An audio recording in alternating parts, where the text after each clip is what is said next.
can give. It's time for Big D Energy, live on Woodward Sports. Join four-time Stanley Cup champion and legendary badass Darren McCarty and the golden voice of Neil Rule, Monday through Friday, 11 a.m. to 1 p.m., as they give their takes on all things Detroit sports. The number one midday show in Detroit is on. Welcome to Big D Energy.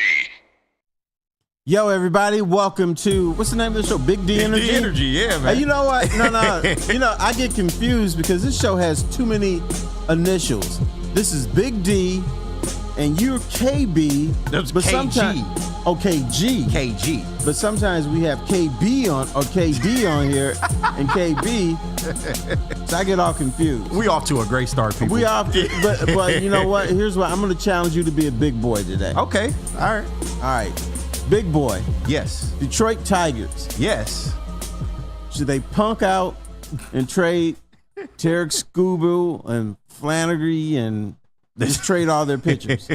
We gonna get into that most definitely, but real quick, let's just go around the room. We got young Justin in the audio booth. Justin, what up, though?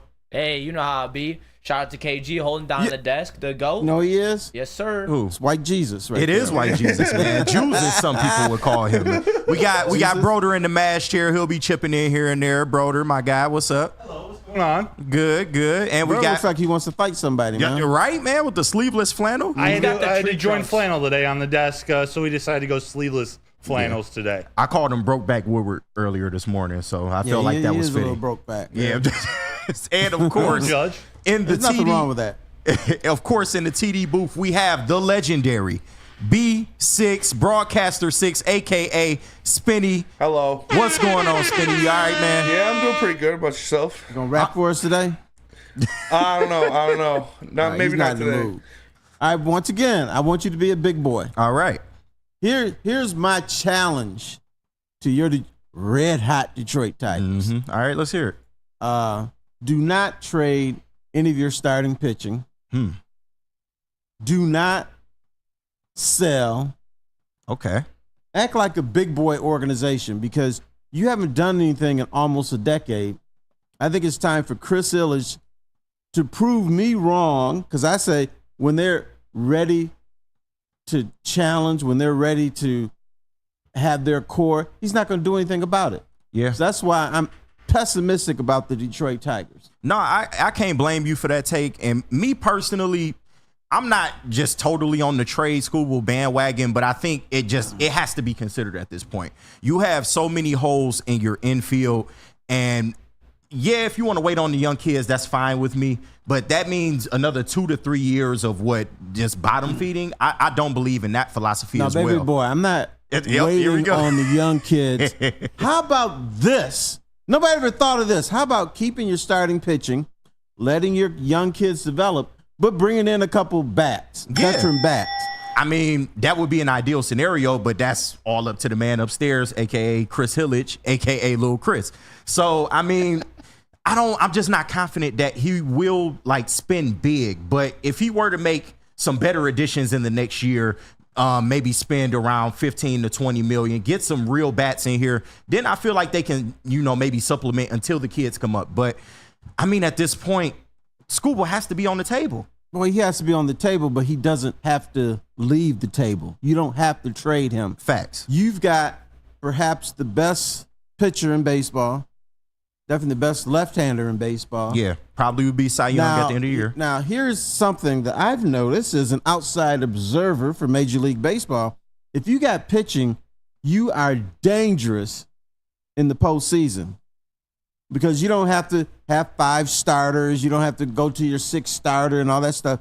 If you got 3 solid starters, you can win any series. That is true. So why not go there? I understand, and they do seem to have the pitching that can win a playoff series. It's just the inconsistencies in this offense. I don't know what to expect long term, and I know we got outlooks on the Tigers' second half of the season on the show sheet, but this is where I want to turn to Broder, our credentialed Tigers beat writer. We talked about this a little bit on Wake Up Woodward, but what are your feelings on the Tarek Scooby trade? I know in reality you want to keep him, but what would you do if you're Sky Harris in this situation? Yeah, best case scenario is you keep him, but that requires the commitment from the owner, from Chris Ilitch, that he's not only going to extend Tarek Skubal whenever that may happen. Maybe it's this offseason. Yeah. Maybe it's in 2.5 years when Scott Boras wants $400 million for him. You do that, and you get commitment that he's going to buy some bats to help this core this offseason, then, okay, you can be extra stingy, maybe not even consider it. But I think you got to at least listen. There is a real bidding war starting to happen between the Orioles and the Dodgers. Yeah. And if you want to add a third team into that mix, the Red Sox, they're 7-3 in their last 10 games. So the Red Sox are in an interesting situation where they might chase a World Series run, a deep playoff run this year, and would want Tarek Skubal for that. And they got some serious prospects in their system. Or I should say, if the Orioles are serious about trying to pull this off, they're likely going to want to sign Tarek Skubal long term. So the Red Sox might want to block that and try to go get Tarek Skubal at this time while they have the prospects too. There's a lot of variables to this. I wouldn't trade him, but I would 100% listen if you can build up this bidding war and get a historic haul that cannot transform your organization in 3-4 years, but you're getting guys that you expect to contribute next year. But why help the Boston Red Sox? Why help the Baltimore Orioles? Why help the LA Dodgers? I mean, hang on. Are the Tigers winning the series this year? No, but is there going to be a 2025 baseball season? It is. Okay, so they're going to play next year, right? Yeah. All right. Is there going to be a 2026 baseball season? Yes. It is. So we know this for a fact. They're going to play at least 2 more Major League Baseball seasons. Am I right? Yes. As far as we know, yes. Why not put yourself in position to be very good in 2025, very good in 2026, 2027, and then have a 2028 season? All right. We act like this is the only season they're going to have in Major League Baseball. You already got the pitching. I mean, these are some damn good arms on there. Yeah. Put it on Chris Ilitch. Put it on the Tigers to spin for some hitting.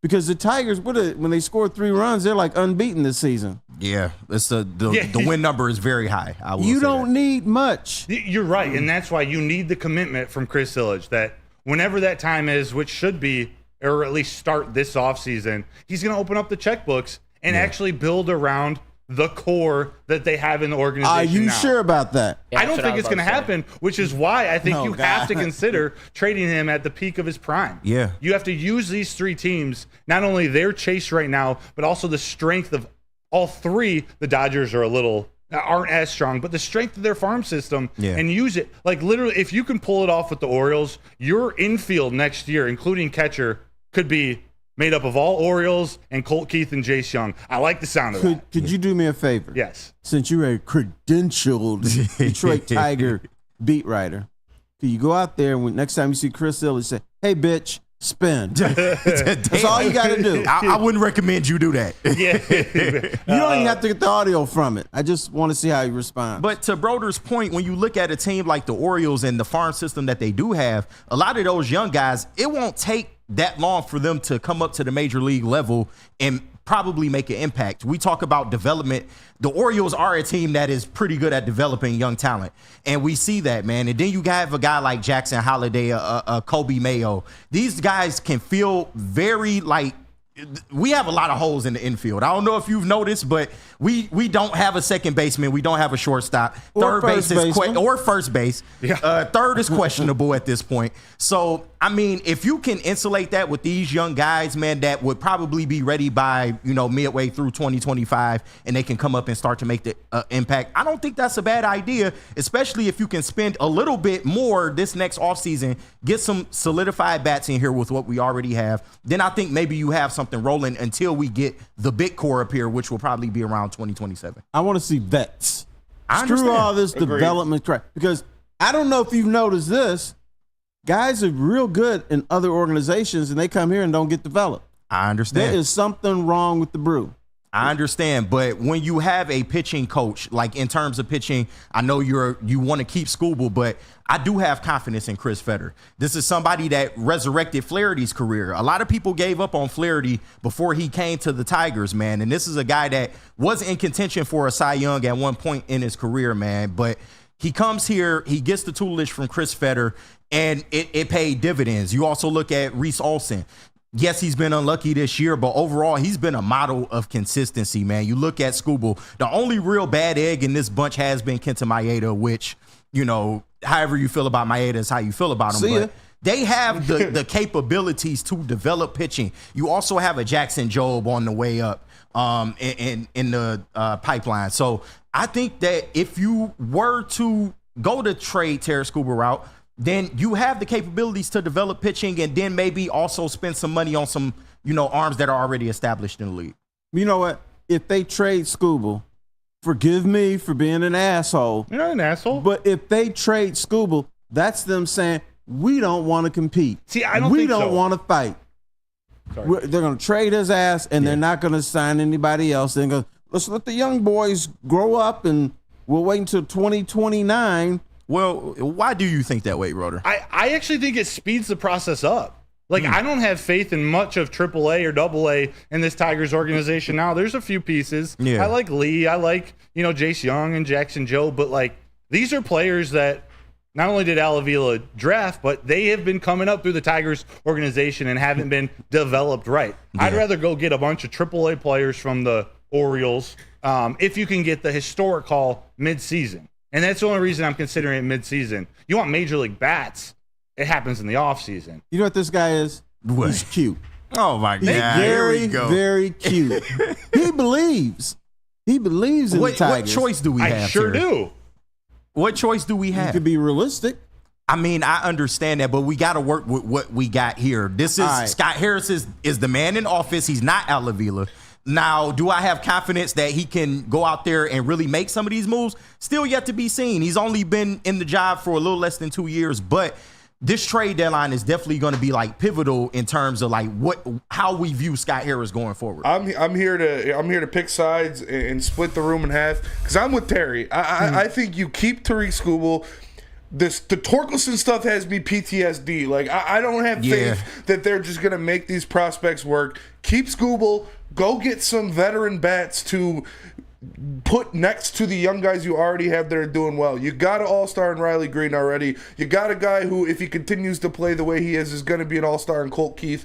Get some veteran guys in here I don't know, a JD Martinez would have looked pretty fucking good between or after a Riley Green. You got Carpenter who, if his back is alive, he can still be a good bat. Yeah. So I'd rather add a couple veterans and keep Tariq Skubal than add more prospects onto the pool. You wouldn't listen to the offer at all because, I mean, when you look at what the Orioles are offering, you could possibly get 4 top 100 MLB prospects. Not just regular prospects, MLB top 100 prospects. Listen, brother. You always listen. That's good. Good. You listen.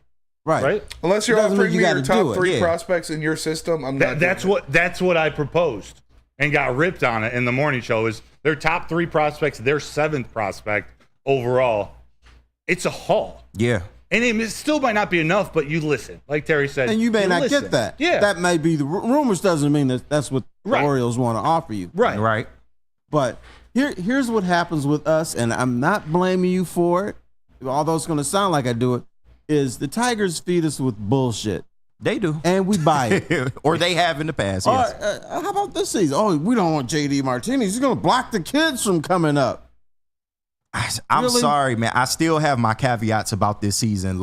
One, that the AL Central is way better than we thought it would be. 2, that's not a strategy. It's not. That's the problem. It's not. It's in terms of what we thought the Tigers could be. We thought the Tigers could be where they are now and be at the top of the AL Central. That's clearly not the case. The Cleveland Guardians, Indians, whatever. Cleveland Guardians, they are way better. Indians, I don't care.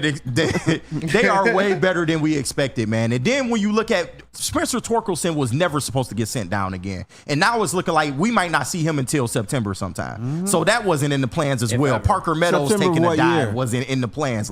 There are caveats to this season. September of what year will we see Spencer Torkelson? We may not see him again. And and I'm personally on the train that maybe you just cut your losses now and get rid of him because he wasn't a Scott Harris guy to begin with. But there are caveats to this year. So I understand where you're coming from. I still have some kind of faith that maybe they can turn this around, but I do want the timeline accelerated.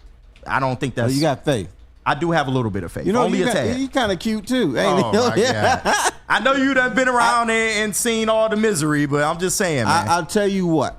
I mean, a lot of people say, well, you know, the Tigers, it can be in the playoffs in 2025 or 2026. I tell you what, if they trade Skubal and they bring in all the prospects you want, this team will not contend for a playoff spot for at least another 3 years. 100%. Because here's why. You have all these prospects. All we talk about the Tigers, prospects. We talk about the future. Fuck the future. What about now? What about now? Fuck the future. Are we going to be waiting? You know, Brody, you're going to be my age. Saying, I think Chris Illich is going to do it this year. But see, saying I don't know if he is good. Right. No, I'm the opposite. I don't have faith. I have less faith that he's going to open up the checkbook for not only Skubal at $300 million plus for 8+ years, but also to go out and get real vets. So $15 to $25 million bats this offseason. I also doesn't think that makes them a contending team. I think it makes them better. You're telling me the Tigers are a lost cause. They're a lost cause. That's what you're trying to tell me. No, I'm saying if they don't do anything, we really are waiting for Max Clark's draft class. We're waiting 3, 4, 5 years for Scott Harris's first stab at this whole thing to make it to big league level. And I know you guys got to go to break here in a sec. Maybe we revisit it. But it's either we're waiting for the youth to come up in the Tigers organization or we're going to steal the Orioles' top farm system. Already and developed. We're having MLB ready almost. 7-8 players in the MLB top 15 in the Tigers organization. To me, that's worth considering. I got a question for the group. Okay. When we return here on Big D Energy. All right, Spinny, where we at, man? Tell us about Dispo, KG. All right, Dispo, man. A value customer of Dispo, man. They get you right every time. But this summer, Dispo Dispensary is turning up the heat with amazing giveaways and exclusive offers. Enter for a chance to win a signed football jersey and helmet from your favorite sports team. Screenshot this image with the QR code right above my head and bring it into one of their locations to get scanned, and you'll get a free $10 to spend in store. This will automatically qualify you for the giveaway. Dispo Dispensary. Visit today or go to disposhops.com. Smoke weed every day. Feel alive during Feldman Chevrolet's biggest New Year's sales event ever. Get the best prices on our huge selection of award-winning Chevrolets. Like this 2024 Equinox for $188 per month. Or this 2024 Silverado for $268 per month. It's the New Year sales event going on now at Feldman Chevrolet, Michigan's #1 Chevy dealer. A ton of fun, a ton of sports, and a ton of man meat. Welcome to the Woodward Heavyweights, live daily 5 to 7 p.m. on Woodward Sports. Detroit sports. Make sure you listen to Ermanni and Edwards with Maz next 2 p.m. to 4 p.m. on the Woodward Sports Network. Shop.woodwardsports.com. It's where you can get the best merch in the game. If you want some great Detroit sports wearables, make sure you go check it out. They got the Boo Them Kids shirt. Boo Them ton Kids. of Tigers gear. Welcome to Detroit with the sign. Campbell and Holmes, if you want to vote for them instead of whatever we're doing here recently. But make sure you check out shop.woodwardsports.com for the best merch available. And welcome back to Big D Energy. I'm your boy KG, filling in for D-Mac. We got the legendary Terry Foster in the Neil Rule chair. Got questions for you guys, and He does. I'm going to let Baby Jesus take it first. All right, baby Jesus. All right, Baby Jesus. 2025 season, which you guys are not pulling my leg. There's going to be a 2025 baseball season, far as right? we know. There should be. If the They're not country gonna doesn't cancel go down the tubes Okay. before then. 2025, will the Detroit Tigers be a playoff team, a playoff contender, or just another bullshit also ran? Baby Jesus, take it away. I want to say playoff contender, but I have seen zero evidence that proves that we're going to do something to put us there. So honestly, I'm going to say that we're going to be just there. Like, we'll probably be in the same place we are this year, around 500, maybe a little bit better, but nowhere near like a playoff contender or a playoff series contender. Okay. Cutie pie. What? Hey, babe. Yeah. I think as is, we're in a similar situation as they are this year, hoping that the Guardians and the Royals regress, the Twins don't progress, and you have a chance to sneak in with a down AL Central. I don't think the AL Central is going to get worse. Like, I love the Royals and how they're building their team. They're going to run this division for the next couple of years. The way you get into the playoffs next year is if you go get multiple 15, 20, $25 million bats. And your core actually does improve. Riley Green has another all-star year. Colt Keith continues to play like he is now. Yeah. Parker Meadows is healthy and can hit an off-speed pitch. These are a lot of question marks. I still don't know who the infield is other than Colt Keith. Big facts. Young Kenneth? Well, we know Avi's going to be there. Yeah. Unfortunately, man. And that's a whole nother conversation. But it's just hard to tell right now. If they go out and spend some money in free agency, I am confident they can be a playoff contender. Because when you look at what they have now, it's not the worst thing in the world. It's not like we're the White Sox. We're not bottom feeding. There is something here. We just need to see more consistency from the young guys. But you can help them out greatly if you go spend some money. Okay, on some you bats. just filibustered me. Okay. Playoff team, playoff contender, or just also ran? I said contender. Okay. I got a If they question. spend money. I got a question for you, KG. What up? Okay. How do you think that we have faith in Scott Harris to actually sign us good contracts to bring in players that actually will help this team? He's hitting at about a 50% rate with these signings from this past offseason. Yeah. And you could argue that there's more bad than good, considering Flaherty only got a 1-year deal. He gave Maeda 2. Yeah. What do you say about that? Like, there's no substance on the fact that Scott Harris can actually navigate an offseason and use money correctly. He kind of gave a little bit of Al Avila vibes in this last offseason. Well, if I'm going off just what he's done currently, it's still up in the air, if I'm being completely honest. But I mean, you look at the Flaherty deal 1 year, but that did work out. You have a guy like Chris Fetter here that really improved Flaherty. The Maeda deal, probably the worst deal in all of baseball. 2 years. He's now a reliever. He's not even a starter anymore, so I'll give you that one. Oh, but he pitched 3 1/3 innings of scoreless ball the other day. Come on now. You brought him in to be a innings eater veteran, and he's falling off a cliff, man. It's bad. I didn't think it would be this bad with him. But the Gio Urshela deal, and you know I'm like the poster child for Gio Urshela according to Neil, but I don't think that deal has been that bad. No, like, has it been perfect? No, who but gives a shit? it hasn't been that bad. They've been able to get by at third base as compared to other infield positions. So, I mean, he hasn't necessarily shown that he's incompetent in terms of getting players. I really think it's all up to Chris Harris. And I know that's maybe the simple answer, but he can't spend if Chris Harris, Chris Illich doesn't allow him to spend. There you go. Yes, but they are one and the same. Can I say something real fast? Yeah, go ahead, Spin. I just want to address somebody in the chat, a chat member, Dennis T-Tech. He says, Chris Harris, I'm assuming he means Scott Harris, is no better than Avila. They are not on the same stratosphere of comparables yet. Yeah. Al Avila had an all-star team that he got to ship away and got nothing in return for them. Absolutely nothing.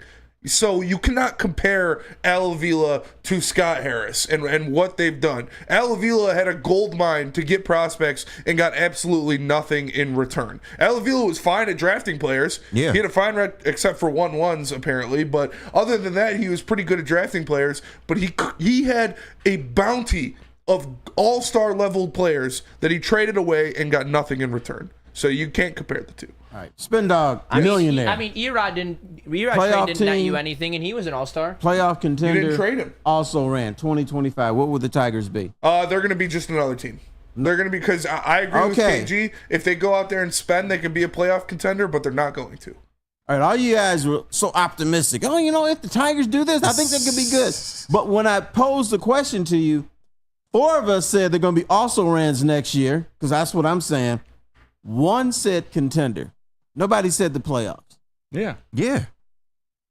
I mean, you got to crawl what are we before talking you about can here? walk. They're not just going to wake up and be in the World Series. That's not happening. I said playoffs. Did I say World Series? I understand, but even to win a playoff series, it will take a lot. Do they have the pitching to do so? Yes, but it's all about what they can do at the plate at this point. All right, how about this? Make the playoffs and get swept in the first round. That's making the playoffs, right? Yeah, but I don't know.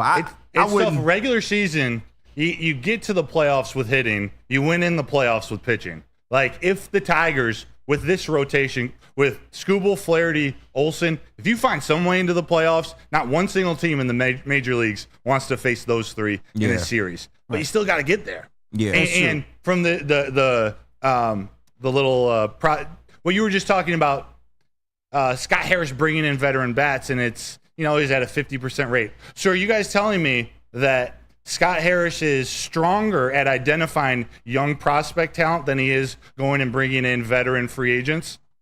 I mean, that appears to be the philosophy. I mean, we haven't seen a Scott really- Harris prospect at all. I'm putting my arms behind my back. What is this? The alligator?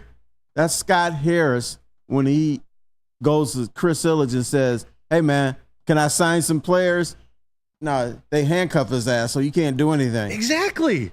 You're proving my point. If he's not, if Chris Ilitch isn't going to spend, why would you not use your most valuable asset this organization might ever have to your advantage and try to get something historic? Not just try to trade him for nothing or for something historic. Here's my challenge. All right. You got a voice in this city. Jesus has got a voice in this city. Lefty's got one, and so does that's Broadcaster Spinner. 6 over there. I know. Broadcaster 6. Then put pressure on Chris Ilitch to do something. Chris Ilitch needs to understand this. If you just have a team that's competitive, he's going to fill up that ballpark. Yes. Yeah. Yep. If he's got it an above 500 team, he's going to make money. I don't care what his payroll is, because people are going to go out there, they're going to fill the park, they're going to buy their little beers, they're going to buy the hot dogs and hamburgers and have a good old time and even leave a tip. Yeah. So I don't understand when you have a baseball fan base, and maybe sometimes you can call them dumb. I'm not going to do that. But when you have a baseball fan base that falls for every trick that you do, why not put a competitive team on the field?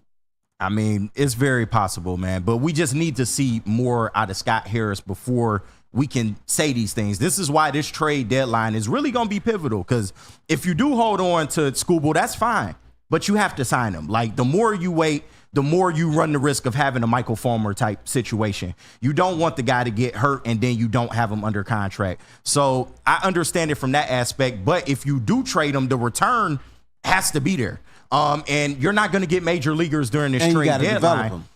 That's true, but you're not going to get major leaguers during this trade deadline. But if you can guarantee me that we would have 4 out of the top of 100 MLB prospects almost ready to come up to the big leagues to contribute, you spend a little money in the offseason. Now this looks like something, and you have a core going forward that you can wait 2 to 3 years and at least be competitive until the Scott Harris additions really come up, and then we can see what he's really done as far as drafting young talent. But KG, I'm not necessarily trying to wait and see. This team reminds me a lot of the Arizona Diamondbacks a year before last year, when they have pieces and they have young talent.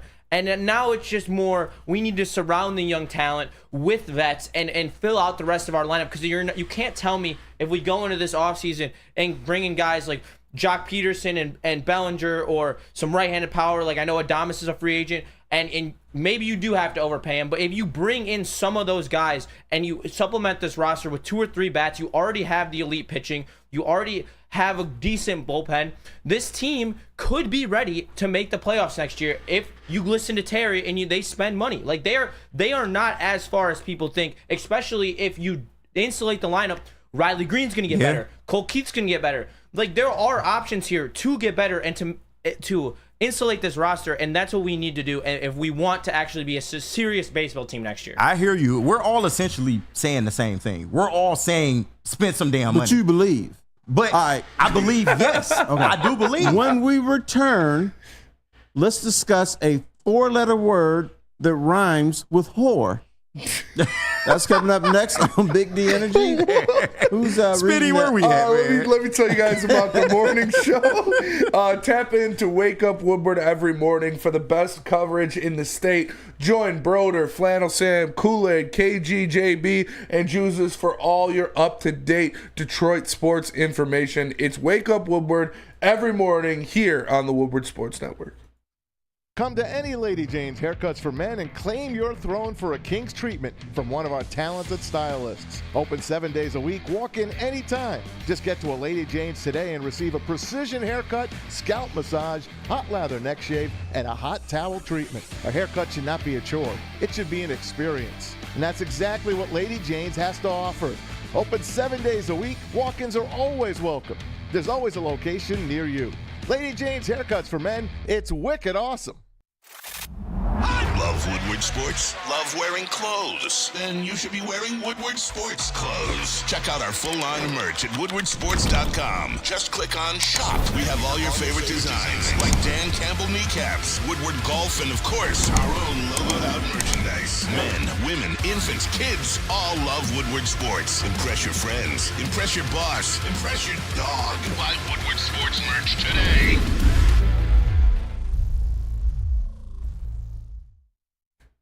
Premier Pet Supplies, hands down Michigan's best pet store. Same prices and all the conveniences. The online and big box retailers with one major difference. They're family and locally owned and operated for over 30 years with 60 brands of food and nutrition experts to help you. Same day, local curbside home delivery. Premier Pet Supply. Give your pet the best. www.premierpetsupply.com.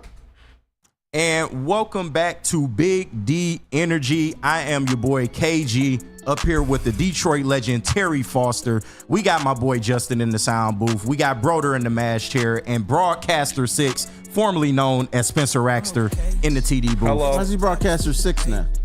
You ain't heard? They used my audio on Netflix's receiver.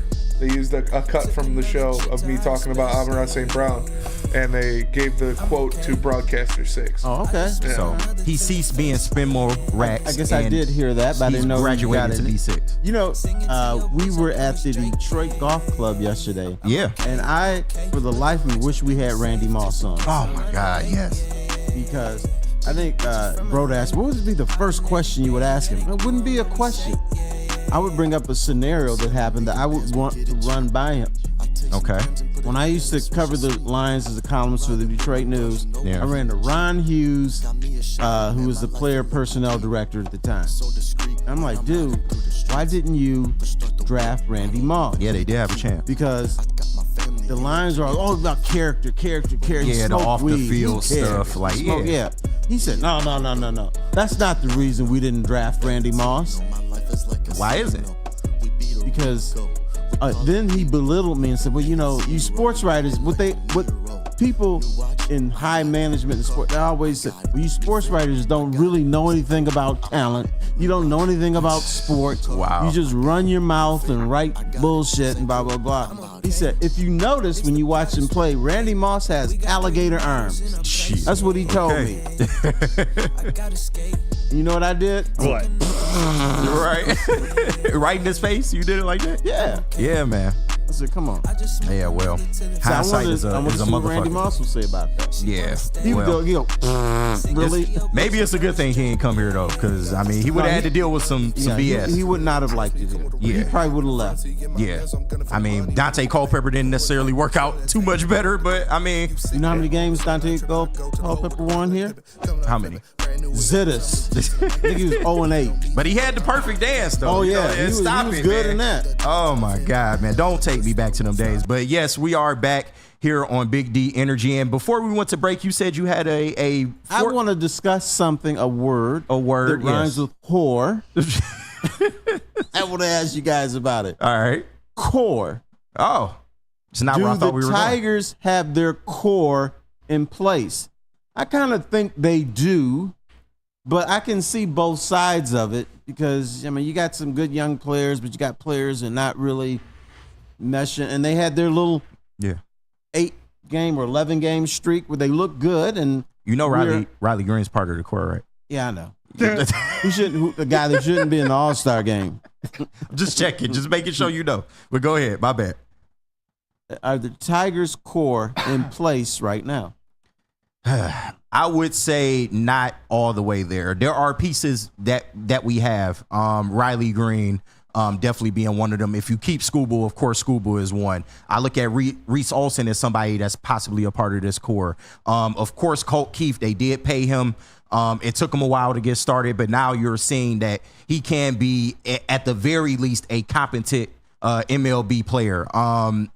And those are like the definites for me, at least right now. That's a lot of names, though, bro. I mean, it's like, sometimes a core is like 4 people. I mean, true. Then you build around them. True, but I don't mean core in terms of like superstar, but I mean core in terms of like be a superstar, but be a core. Be important. Core as in this will be your core or people on your team when you start to become a consistent winner. So I would put those 4 there for now. Everybody else is up in the air though at this point. You filibustered me again. Yes or no? Is the core in place? No, by that metric, no, not completely. All right. What you think, brother? Yeah, bro. Don't look around like you're not here, bro. Oh, no, I'm ready. What about you? I didn't know if you were going to go to one of the fellas first. Now we're coming to you. Part of the core is there, but I don't think they know more than two members of that at this point. Yeah. I think it's Riley Green and it's Colt Keith. Yeah. I think they're still evaluating Justin Henry Malloy, Parker Meadows, Torkelson, even the Jace Youngs of the world. We don't know what some of these players are going to be like going from AAA to the Major League. This year, as we know, it's an evaluation year for Scott Harris to figure out what that core is. Maybe Wenzel Perez is part of that.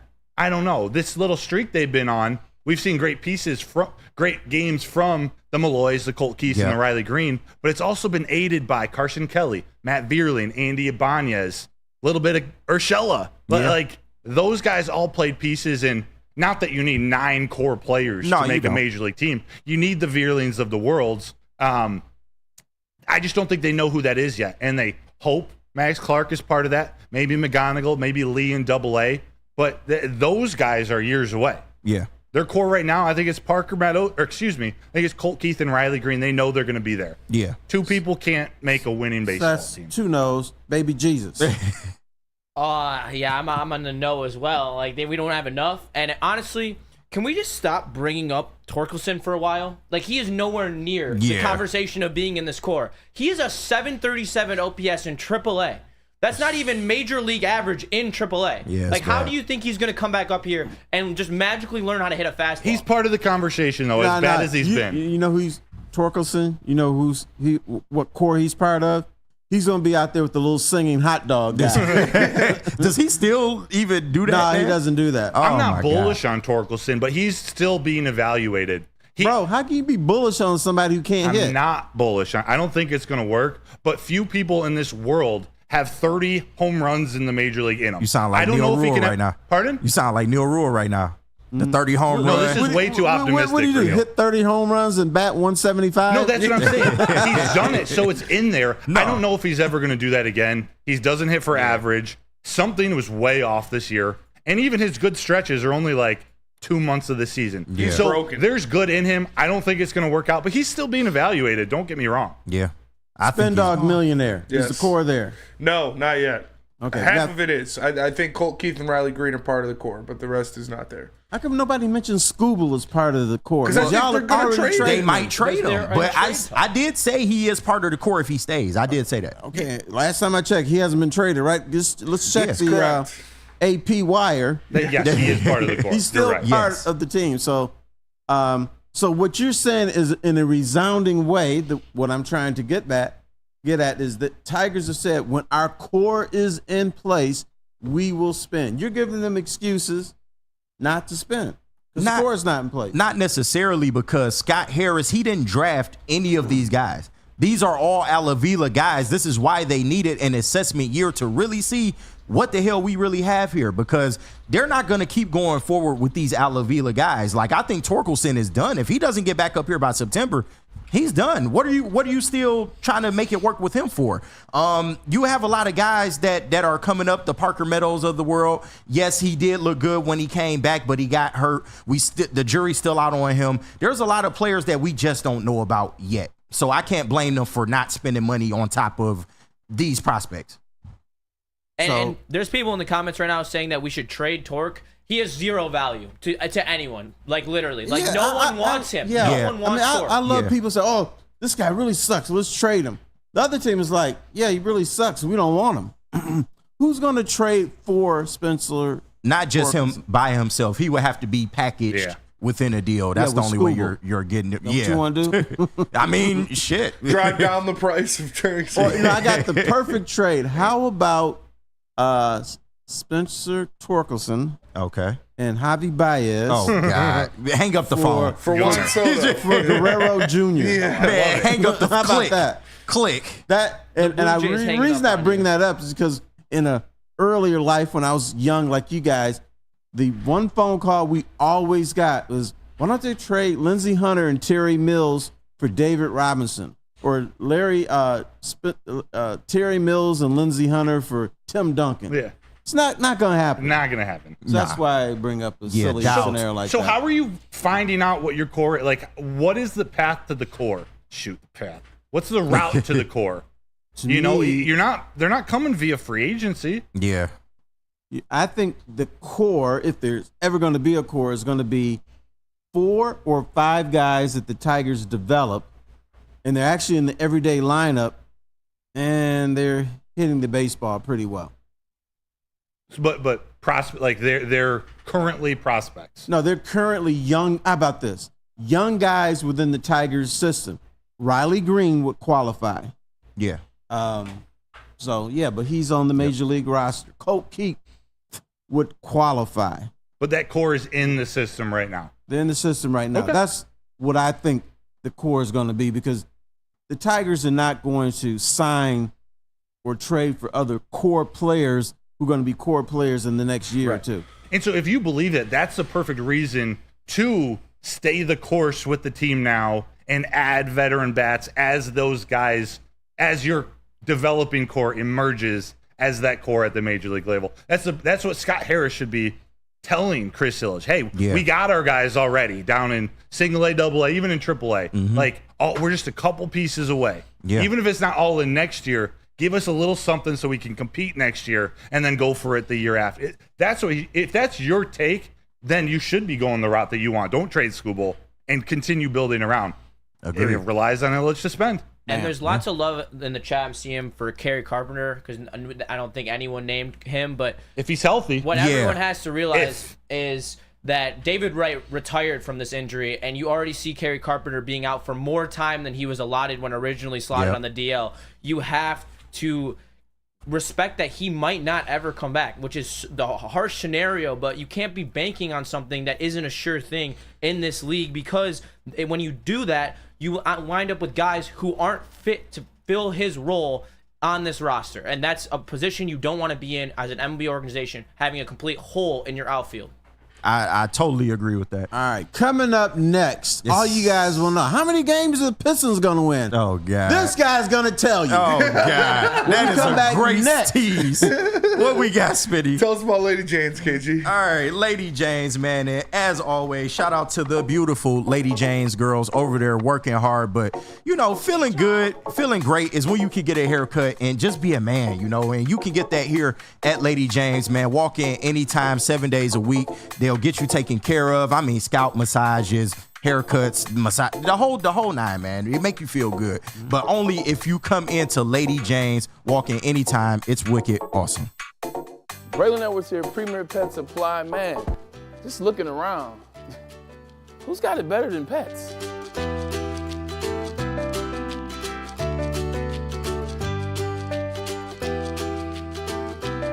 Come on, a baby stroller for Coda?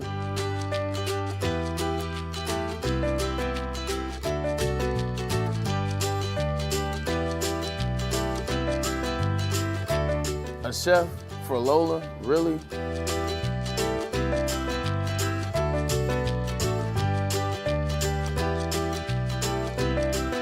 You don't have to tell me who the real boss here is. Who's got it better than pets? Nobody, especially here at Premier Pet Supply. For over 30 years and more than 13 locations, Premier Pet Supplies has everything that your pet can dream of. And guess what? It's all under one roof. Premier Pet Supply, family owned, operated, and proud to call Metro Detroit home. Check out premierpetsupply.com or scan the QR code today. Who's got it better than pets? Nobody!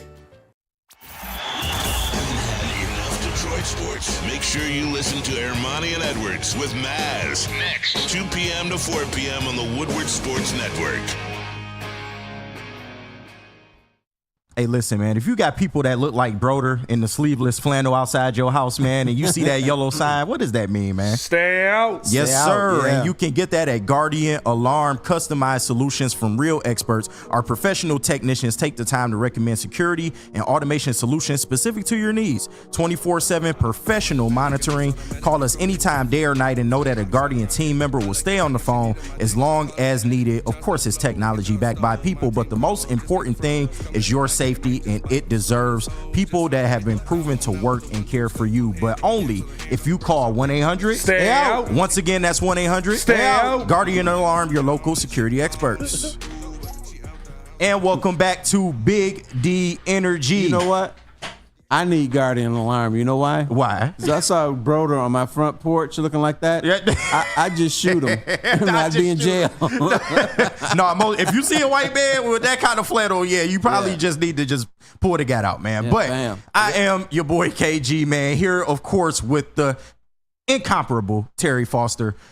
Justin in the sound booth. We got Spinny, aka Broadcaster 6, in the TD booth, and Broder in the MASH chair. A little bit of a, Woodward and Maine kind of reunion going on here, man. But next we got to get into the Pistons, man. Summer League going on right now. The young guys, I mean, they're showing a little bit of promise. There seems to be a lot of good talk around what the Pistons have done this offseason. Terry, take it away. Be careful. Please be careful. Oh, It of is course. Summer League. Of course. But sometimes you can tell things about Summer League. Yeah. The one that I nailed was I was Summer League when Stanley Johnson was a rookie. Oh, wow. Get a big one. And I said, man, this dude can't play. Yeah. That was a good prediction by you. But I was told by no, T, don't say it because sometimes guys just struggle in Summer League and they kick it off in training camp. Never happened. Nah, he was never just a good offensive player, man, and nor did we have the development to really bring him up. He talked so much shit. Yeah. If you just close your eyes and listen to him, you say this dude is going to be maybe not rookie of the year, but he's going to make the all-rookie team. Yeah.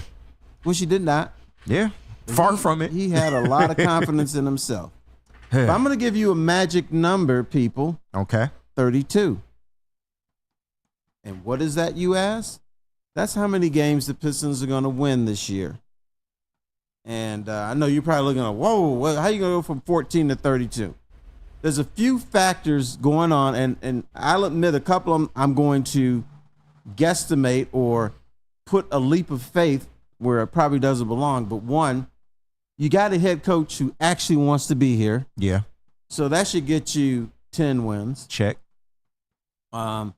I'm going to put my leap of faith that, do you see the movie Arthur? No. Oh, man. I don't think Have you so. seen the movie Arthur? It's an old one. He's a little character. He's like looks like, Dudley Moore yeah. is the drunk guy and laughs all the time. Ah! I think so. Okay. I'm going to bet that Arn Tellin and Arthur, who owns the Pistons, are going to stay out of the way Yeah. of their new president and general manager. That's factored into your record prediction. Now, I could be sure wrong hope, yeah. on that, Yeah. but you have all this hope, Terry. Right. You're looking all cute up there. right. hey, I'll take it. Yes, I'm being cute. I'm putting a leap of faith. They're going to stay out of Langdon's way. And so that's 2. 3, you're not going to start Killian Hayes for one game this year. Yep. Killian Hayes can't get in the building. I heard they got a picture of Killian Hayes. Even if he buys a ticket, he can't get until It's just a wanted poster out for this guy. There's a wanted poster. Oh, Stay God. the hell out of our building, because he could be like that guy on the Flintstones, Schleprock, Oh, and just my bring him God. bad luck. He could come to the open tryouts for the new Big 3 Detroit team. Killian Hayes can get involved in I don't that. even know if I want him there, to be honest. He'd be the 4th dude on that team. That's what I'm saying. I don't think he would make the team. Right. So I'm going with 32. Bickerstaff is going to teach defense. Yeah. When you look at the summer league team, even though it's summer league, and I said it and don't put too much into it, those fellas are at least trying to play defense.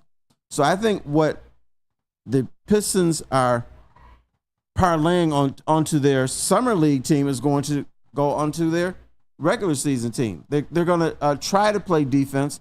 They're not going to watch guys go by. And I remember, I forget who it was. It wasn't LeBron. It was somebody lesser than LeBron, but they took the ball all the way up the court, and 2 Pistons were in the lane saying, damn, that dude sure is fast. They didn't guard him. He not only dunked, but he hung over. There's 2 Pistons in the lane, and everybody just looked at it and said, man, he looks good. Those days are done. Yeah. Done. I would be in agreement with you, Terry. Yeah. I'm kind of growing tired of because they won 14 wins thing. There's no possible way that 30 plus is possible. Like you said, bringing in this new regime, I really like the JB Bickerstaff hire. I was a little leery of it at first, but he seems like the perfect coach to be able to get this young talent over the hump, and essentially, like, not in terms of real playoff success, but he can make him a playing team. And fairly quickly, I believe. You look at Fred Vinson, the shooting coach they brought in. You look at Luke Walton now being added to the staff. I really like where they're going with this staff. They have a track record of being able to develop young talent. I think he's going to work wonders with Jalen Duren as far as making him more of a defensive big and things of that nature. You look at the pieces they brought in, and while not sexy, Tobias Harris, he's going to come in and contribute. He's a 17 to 18 point a game guy. He's going to space the floor for Cade Cunningham. You look at Tim Hardaway Jr., another good fit next to Cade that can shoot. They seem to have fixed the floor spacing issues with this team. Now, will they be perfect? No, but I do expect a big improvement from that. And just the young guys, man. Ron Holland, I'm still not completely sold on him, but I like the fact that he has an all-around game. He can't shoot, which is the Pistons' biggest problem, but they can't work on that. I always want to say Booby for some reason. Bobby Clintman. His summer I like Booby better. I know, right? Yeah, His name is a setup, man. But Bobby Clintman, man, what he's done in summer league so far has shown me that he can come in and contribute with his 3-point, shot. Maybe he can help them defensively as well. Not saying he'll be a great two-way player or anything, but he'll be able to contribute as well. When you look at all of that, the Pistons were never supposed to be 14 win bad. Like, yes, we expected them to be. Nobody is. Right, exactly. We expected them to be normal bad, like around 20, 25, maybe 30 win bad. But it was never supposed to be as bad as it was last to win year. 14 games, you have to work at it. Seriously. And I want to teach you something about me today. All right. Now and then, my bunion starts to hurt. Oh, God. The last 2 weeks, my bunion has been hurting. Put some baby powder on that. It's a premonition. that Booby Clinton is actually going to be good. That Booby, is his name Booby? Yeah, I know. I call him Booby. Booby. That I think he's going to be a contributor for the Pistons this year. Okay. And why do you think that? Is it just what you've seen so far? The bunion was hurt. It's just it's literally just the bunion, nothing else. It's just the bunion. I don't have any. It's like insight. when the palms itch. I just looked at this dude and said, "This looks like a player." And now he's showing a little bit in summer league. I'll admit it. It's summer league, but he looks like he can do something. Yeah, so, and I definitely want to go to Spinny on this because Spinny has been somebody that has outright just not believed in anything the Pistons have done. He's lost his pulse. I got to check in with you, Spin, with everything that they've done so far as hiring staff and what you've seen out of the young players so far in the additions that they made. How do you feel about the Pistons at this point?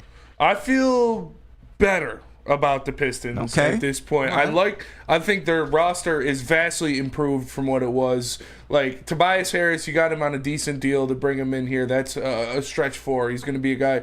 He's an NBA player who can knock down threes. Yeah. Malik Beasley should be your starting two next year. He's an NBA player who can knock down threes and defend. You got Tim Hardaway Jr., him coming off the bench, another guy who can knock down threes. Like, these are important players going forward, and I do see some improvement under the new coaches with JB JB Bickerstaff. I think having a guy that is not self-sabotaging himself and the team because he doesn't want to be here anymore is going to be a big improvement. And adding Fred Vincent is definitely going to be a big improvement for the shooting aspect of the ball. When you look at Oscar Thompson and Ron Holland and Jaden Ivey and different players like that, their shooting is going to improve under Fred Vincent's tutelage. All right, bro, I got the critical question for you, bro Hammer. Yeah. Does Arthur, a.k.a. Tom Gores, and Arm Tellem stay out of Trajan Landon's way? I hope so. I don't know, man. Are they going to stay out of his way? They're going to let him do his job? I think so. Okay. I think they will, because this is the kind of move that says, like, all right, it didn't work out when we had 6 guys trying to make all the decisions last year with Troy Weaver and the Tellems and Casey and all these guys kind of putting, butting heads and making decisions. Then at the end of it, Gores just comes in and says, no, we're going to do this because I pay the bills. So hopefully they sit back. Trajan Langdon is a smart guy. He's a great basketball mind, and let him cook. The only thing I was worried about is they won't let him do it. But with the draft process and with the players he picked, those looked like 2 Trajan Langdon picks and not Tom Gores or Here's the thing that scared me. One quote came from Tom Gores, and he was sober when he said it. He said, if Trajan Langdon wants me to mentor him, I'm here. What the hell are you going to mentor him about?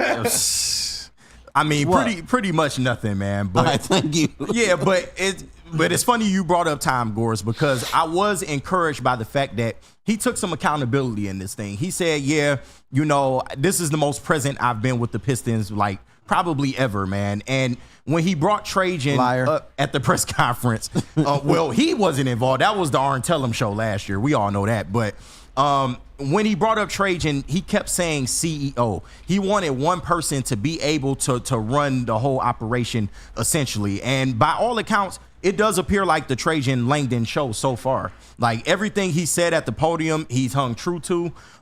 Everything, maybe besides like trading for a bad contract, he's done everything else. When he was honest with you, he took a page out of Dan Campbell's book. He said, hey, draft picks, their agents are telling their players not to come here.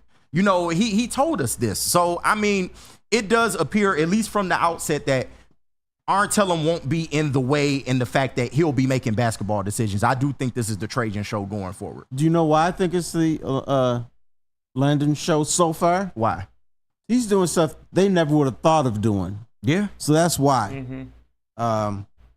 So fingers crossed, and hopefully when this is all done, we can all be cute. That's all you can do is hope, man. But, I mean, the Pistons, I do have faith that at least they can get close to 30 wins. Even if they don't touch 30, I do need to see at least a 10-win improvement from this team in order to really feel safe about the direction going forward. But we got to go to break, man. When we get back, what you want to talk about, Terry? You up here, you driving the shit. What you want to talk about? I'm telling you, I'm going to tell you why a local coach will not win Coach of the Year in the NFL. Oh, you going for hearts today, man. But Spenny, where we at, man? Tell us about Swiss Insurance. All right, Swiss Insurance, man. And if you want the best defense in insurance, Swiss got you, man. My man Mark over there working hard, making sure now more than ever it is so critical for you to have your insurance reviewed. Swiss will make sure that your carrier is not slipping in extra fees. My man Mark over there today. Call him 313-530-1698 or go to SwissINS.com. At Planet Fitness, you can get everything you need for just $1 down. Try out Planet Fitness and dang, they got lots of equipment. Not me getting a Planet Fitness membership just for the 24-hour perk. Hey, y'all better get on these free fitness training sessions from Planet Fitness. Did y'all know that the PF app has workouts you can do at home? Cheapest therapy I can find is Planet Fitness. Join Planet Fitness today and get everything you need for just $1 down. $15 a month, cancel anytime. Deal ends Thursday, July 18th. Love Woodward Sports? Love wearing clothes? Then you should be wearing Woodward Sports clothes. Check out our full line of merch at woodwardsports.com. Just click on shop. We have all your favorite designs, like Dan Campbell kneecaps, Woodward golf, and of course, our own logoed out merchandise. Men, women, infants, kids, all love Woodward Sports. Impress your friends. Impress your boss. Impress your dog. Buy Woodward Sports merch today.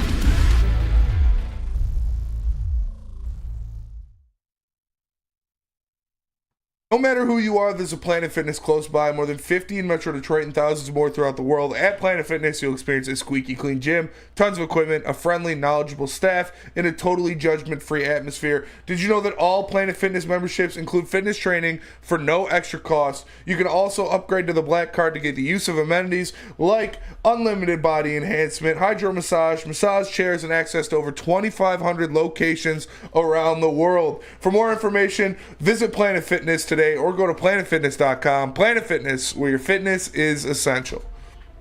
And welcome back to Big D Energy. Do not adjust your TV sets. No Neil, no D-Mac. You got Terry Foster and KG. So, I mean, what else you gonna do, man? We got Justin in the audio booth. We got Broder in the mass chair. And we got my man Spinmo Rax, a.k.a. Broadcaster 6 in the TD booth. How you doing? And, Terry, before we went to break, man, you teased something that might upset some people. Dan Campbell will not win Coach of the Year in the NFL. Macaulay Culkin face. I'll tell you why. Coach of the Year in every sport is the stupidest award that you can give out. They don't give it to the best coach that year. They don't give it to the guy that got the most out of his team. Yeah. They don't give it to the guy that won his division or took his team to the Super Bowl. They give it to the guy whose team had the most improvement in games. Now, there's not going to be that big of a gap for the Lions this year. Yeah. So he won't win Coach of the Year, and we might be sitting here saying he deserves it, and I'll be up here saying he ain't gonna get it, folks. If he was going to win Coach of the Year, would have been last year. Yeah. When but he didn't get it last year, so he can't win it. Yeah. Like Bill Belichick, I think he was only Coach of the Year once. Right.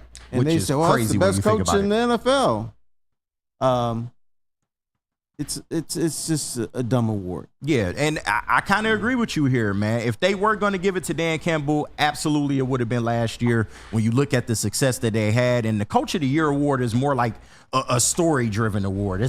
How big is your story? You know, it's kind of like the MVP popularity contest, but you look at what the Lions did coming from 2022, finishing the season 9-8 to this past year 12-5.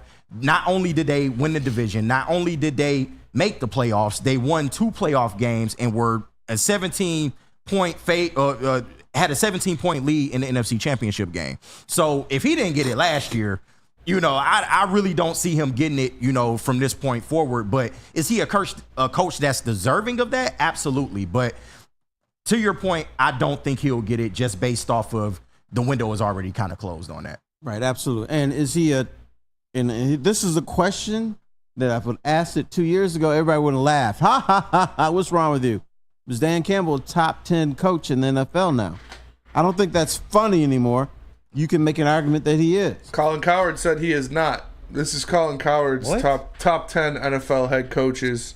All right. Jim Harbaugh is not on the list. His top 5 is Andy Reid, Sean McVay, John Harbaugh, Sean Payton. A joke. And Mike Tomlin. And then at 6, he's got Kyle Shanahan, Matt LaFleur, Kevin Stefanski, Sean McDermott, and DeMeco Ryans. What the hell is Stefanski done? I mean, he was Coach of the Year last year. Kevin Stefanski's definitely a top 10 coach. Yeah. Anybody should be a top 10 coach if you can get the Lions to win 10 games or more. And 2 playoff games. You would think so, man. But when I look at this list, and Spinny, can you flash the list one more time just so I can look? I'm not mad at the names on this list per se, but one I'm looking at, Sean Payton. Sean Payton at 4 is crazy. It's crazy to me because, yes, he does have the track record, but as far as recency bias, he hasn't done anything, man, except ostracize Russell Wilson and ship him off. But him being on the list is kind of sketchy to me. Sean McDermott at 9, I do understand Sean McDermott is a good coach, but what happens to the Bills every year? They choke. They get bounced in the playoffs, and they just have not gotten over the hump. And now it's to the point where I feel like the Bills' window has closed, man. So and you know what we hear about the Bills? This is their year. Yep. This is their year, and he can't get them through the playoffs. Yeah, there's something wrong with the coaching staff. They lost a lot on that team this year. He kind of ran off Stephon Diggs. They tried to make it work for one more year. He couldn't do it, man. The offense, I don't know, man. I don't see Sean McDermott being on this list, but if you were to put Dan Campbell on this list, who would you take out, Terry? Let me pick on another Sean McVay. Okay. Sean McVay is a very good coach, solid, but here's all I know. Sean McVay couldn't figure out Jared Goff, but Dan Campbell could. Sean McVay gave up on Jared Goff, but Dan Campbell didn't. That's facts, but he also got Matt Stafford and won the Super Bowl the very next year. I wouldn't say he couldn't figure him out. He took him to a Super Bowl. But did he have Matt Millen as his general manager? He did not. Did he have what's the other goofball? Did he Martin have Mayhew? Martin Mayhew, Bob Quinn, and Bob Quinn. Bob Quinn is his general manager. No, he did not. He did not. Okay, so if you're gonna come down on Matthew Stafford a lot heavy, I'm gonna say, just look at the general managers he had the quarterback under. That's true. How you gonna win anything? That's true. Plus, the Lions still, we were Lions free and same old Lions. You have to go through all that stuff. You had to get rid of all that garbage. That is that people around the league don't understand. The Lions have been mismanaged for decades. But you can argue they had back-to-back two of the worst general managers in NFL history. Yeah.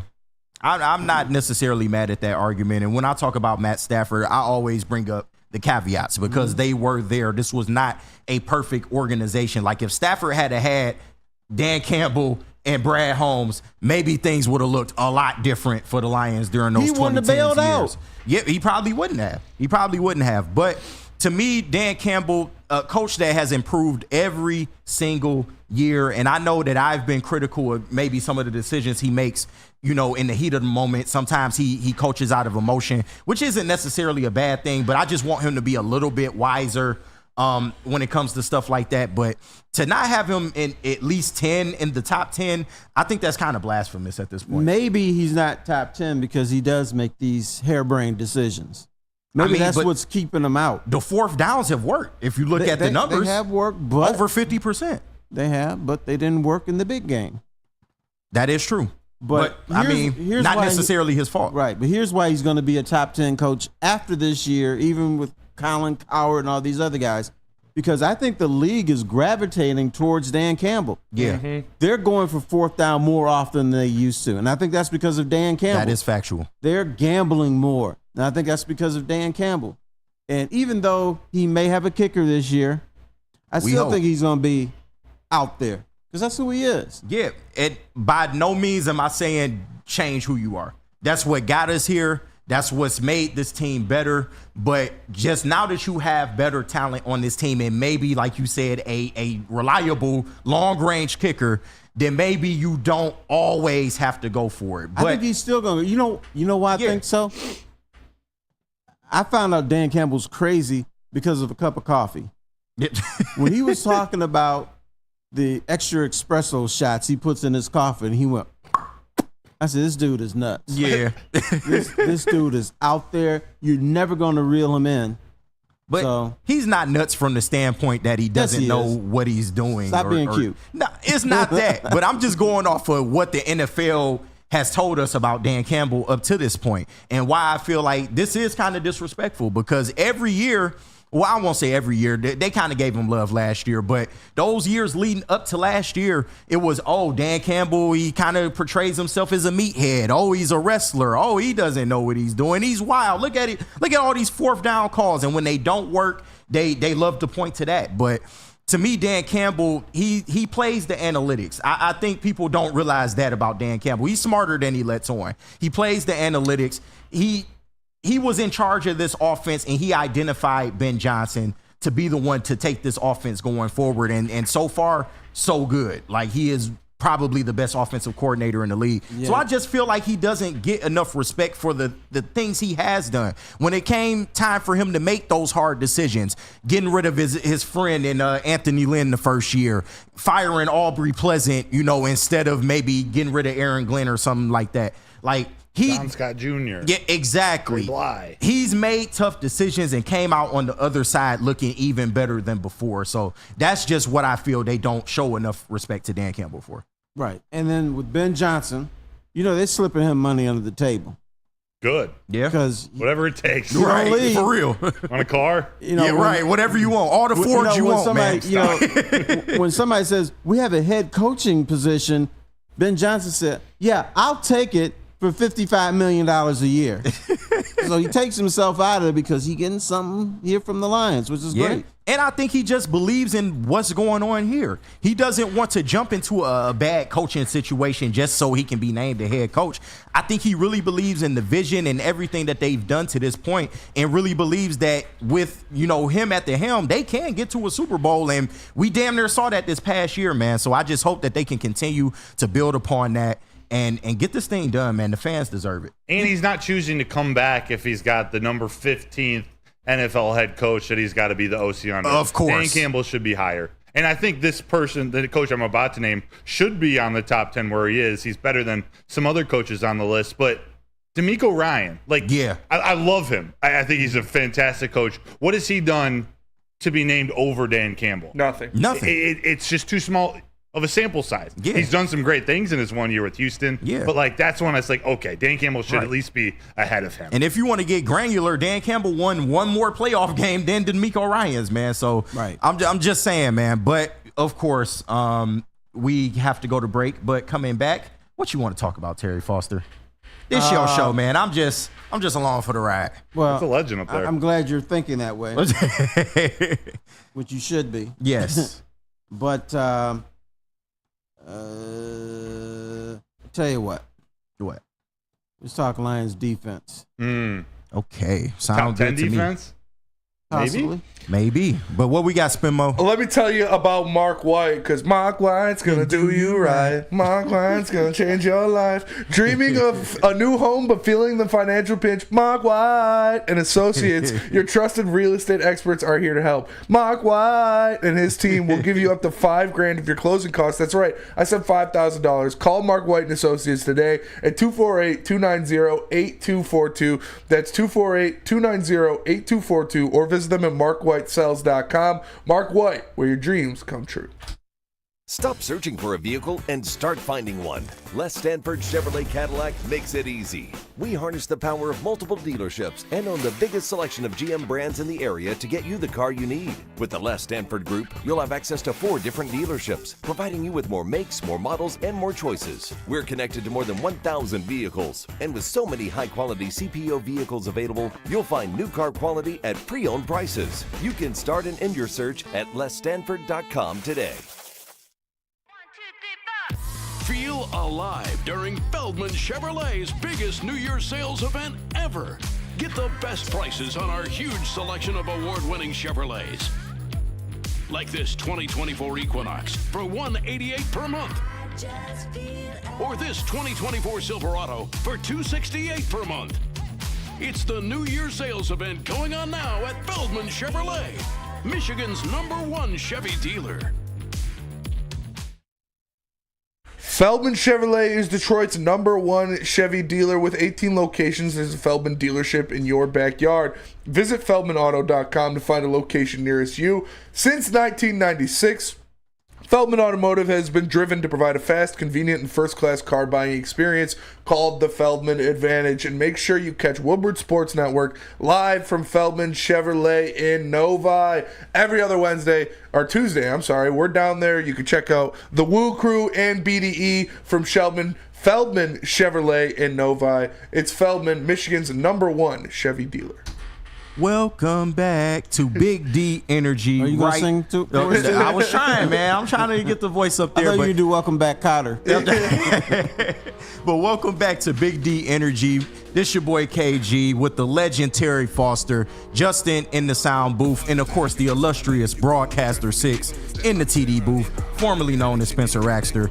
And before we went to break, you teased that we were going to talk about the Lions defense.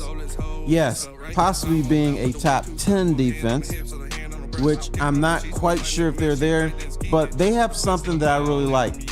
And what is defense, that? You can't have 11 guys who personality-wise are just quiet. Yeah. Or they just, whatever you bring their way, they're okay. Terry Arnold He's a rookie, but this dude brings attitude. Yep, talk about it. And I never believed that a defense could be good without at least one or two dudes with attitude. Nah, most definitely, especially in that secondary room, man. But when you just look at how they attacked the defense this offseason, man, I almost said Brad Campbell, Brad Holmes, he identified that, yes, this secondary was the reason we got torched in the playoffs like we did in that game, man. And also the interior defensive line, that was an issue. They went and addressed that in the draft and free agency. They hired a new coach. You have Terrell Williams, maybe the best defensive line coach in the NFL, now under your staff.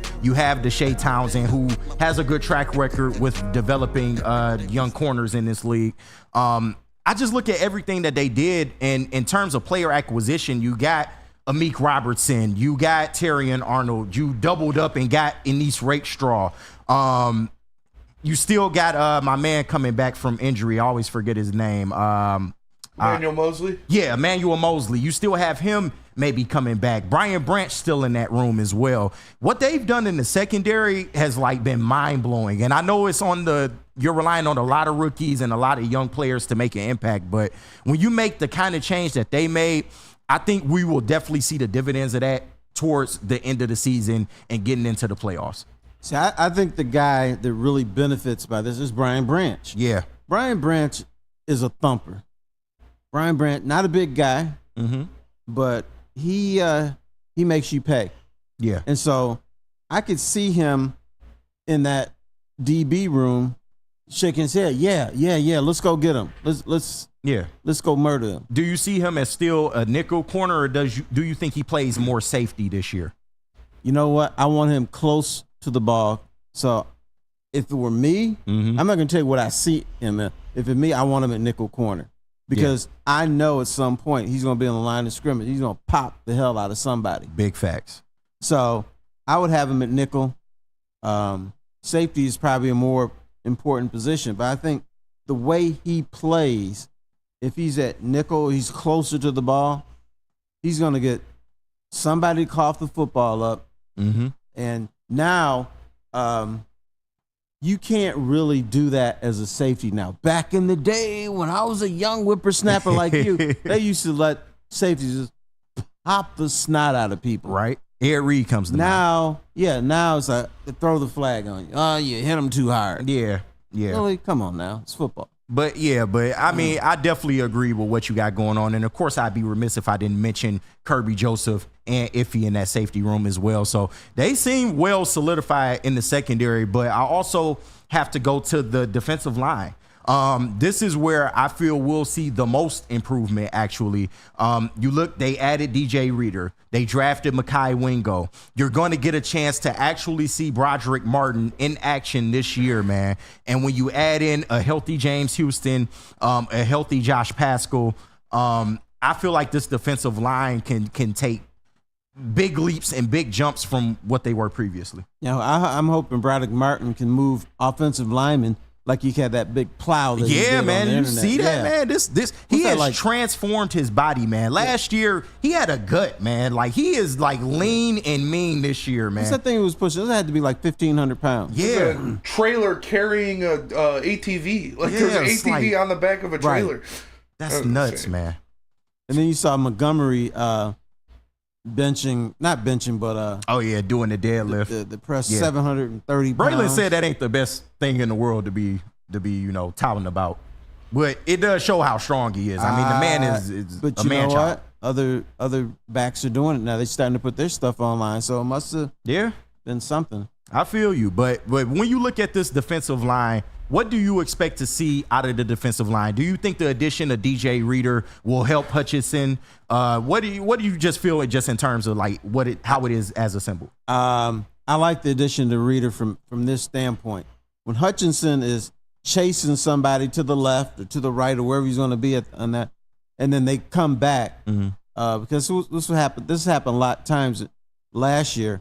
They were able to go all the way back to the other side of the field and then throw some passes. Yeah. I think if he gets around Hutchinson, Reader's going to be there and say, where you going, bro? Yeah. I got you.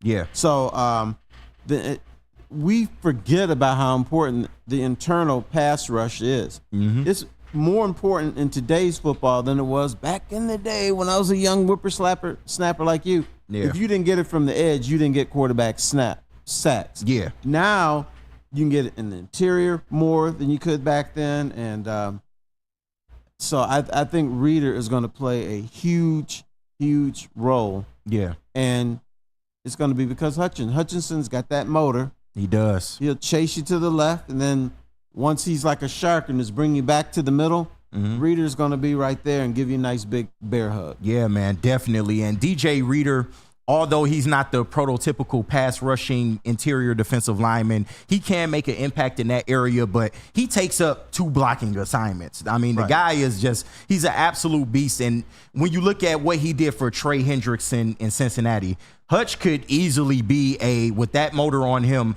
a 15 sack guy every season in the regular season. So I really like the addition of DJ Reader. Of course, Aleem McNeil. Now, if you're talking about pass rushing interior defensive lineman, you put those two together, man. Yeah. And I think DJ Reader not only will work wonders for Hutch, but you look at Aleem McNeil, man, this guy would have had even more sacks if he hadn't have gone down with injury in the middle of last year.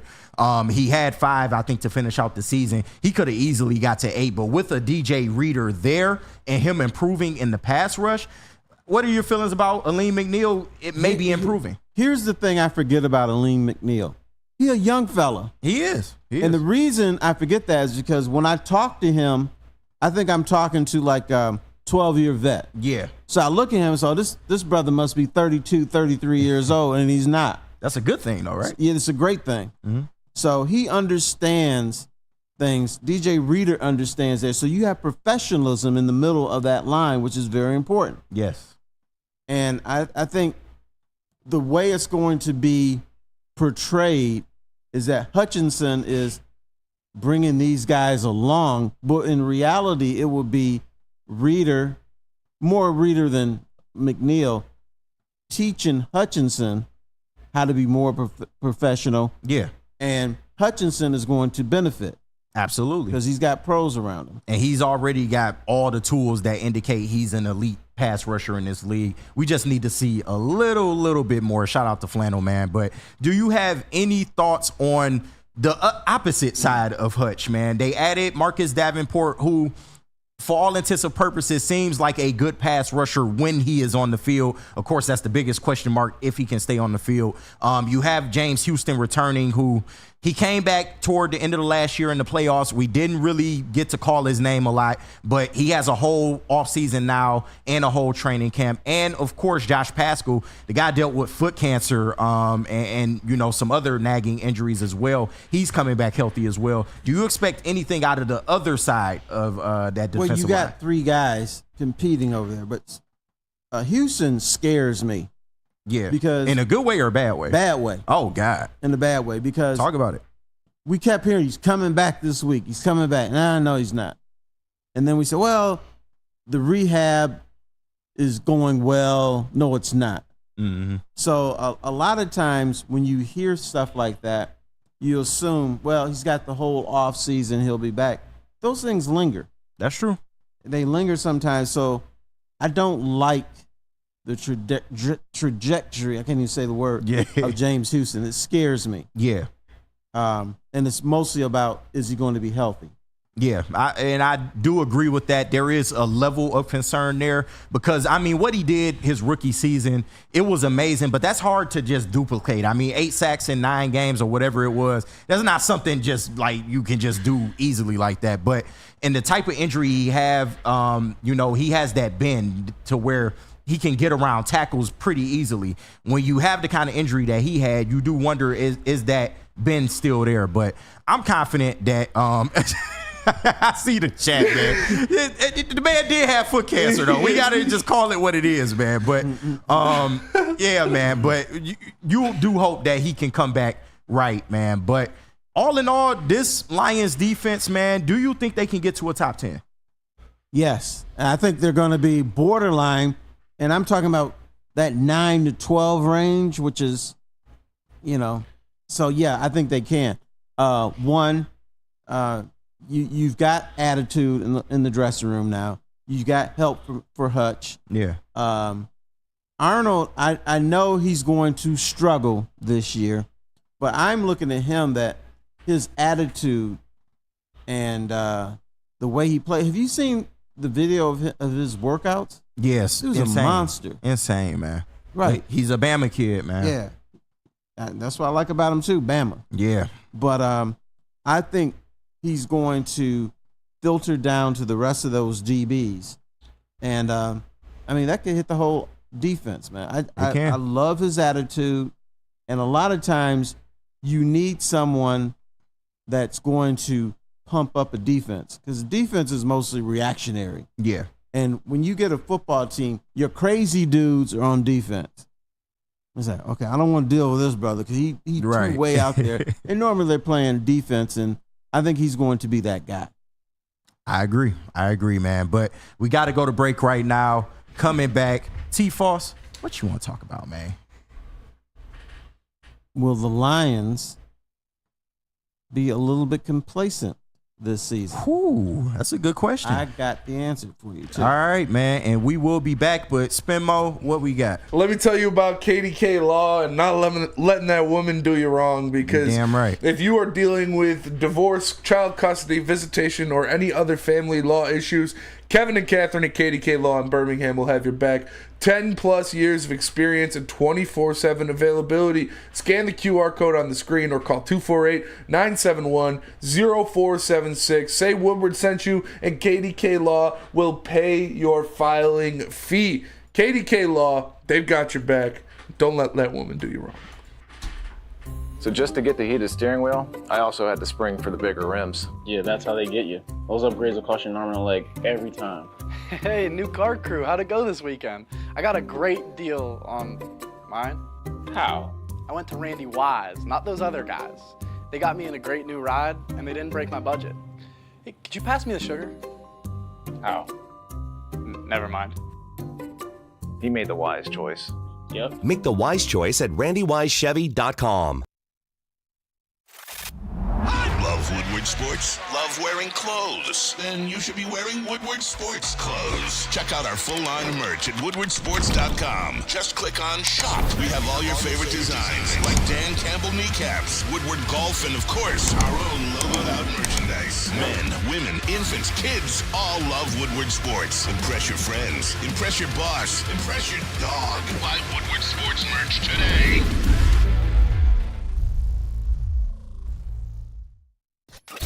A ton of fun, a ton of sports, and a ton of man meat. Welcome to the Woodward Heavyweights, live daily 5 to 7 p.m. on Woodward Sports. Run a great business for over 50 years. You expand and offer more products to more people. This is exactly what Les Stanford did by adding Les Stanford Buick GMC, the same great service that customers have come to know and trust, man. On Woodward Avenue, just south of 9 Mile. Check out Les Stanford in Dearborn today at lesstanford.com. Les Stanford Chevrolet, together, let's drive. And we are back on Big D Energy.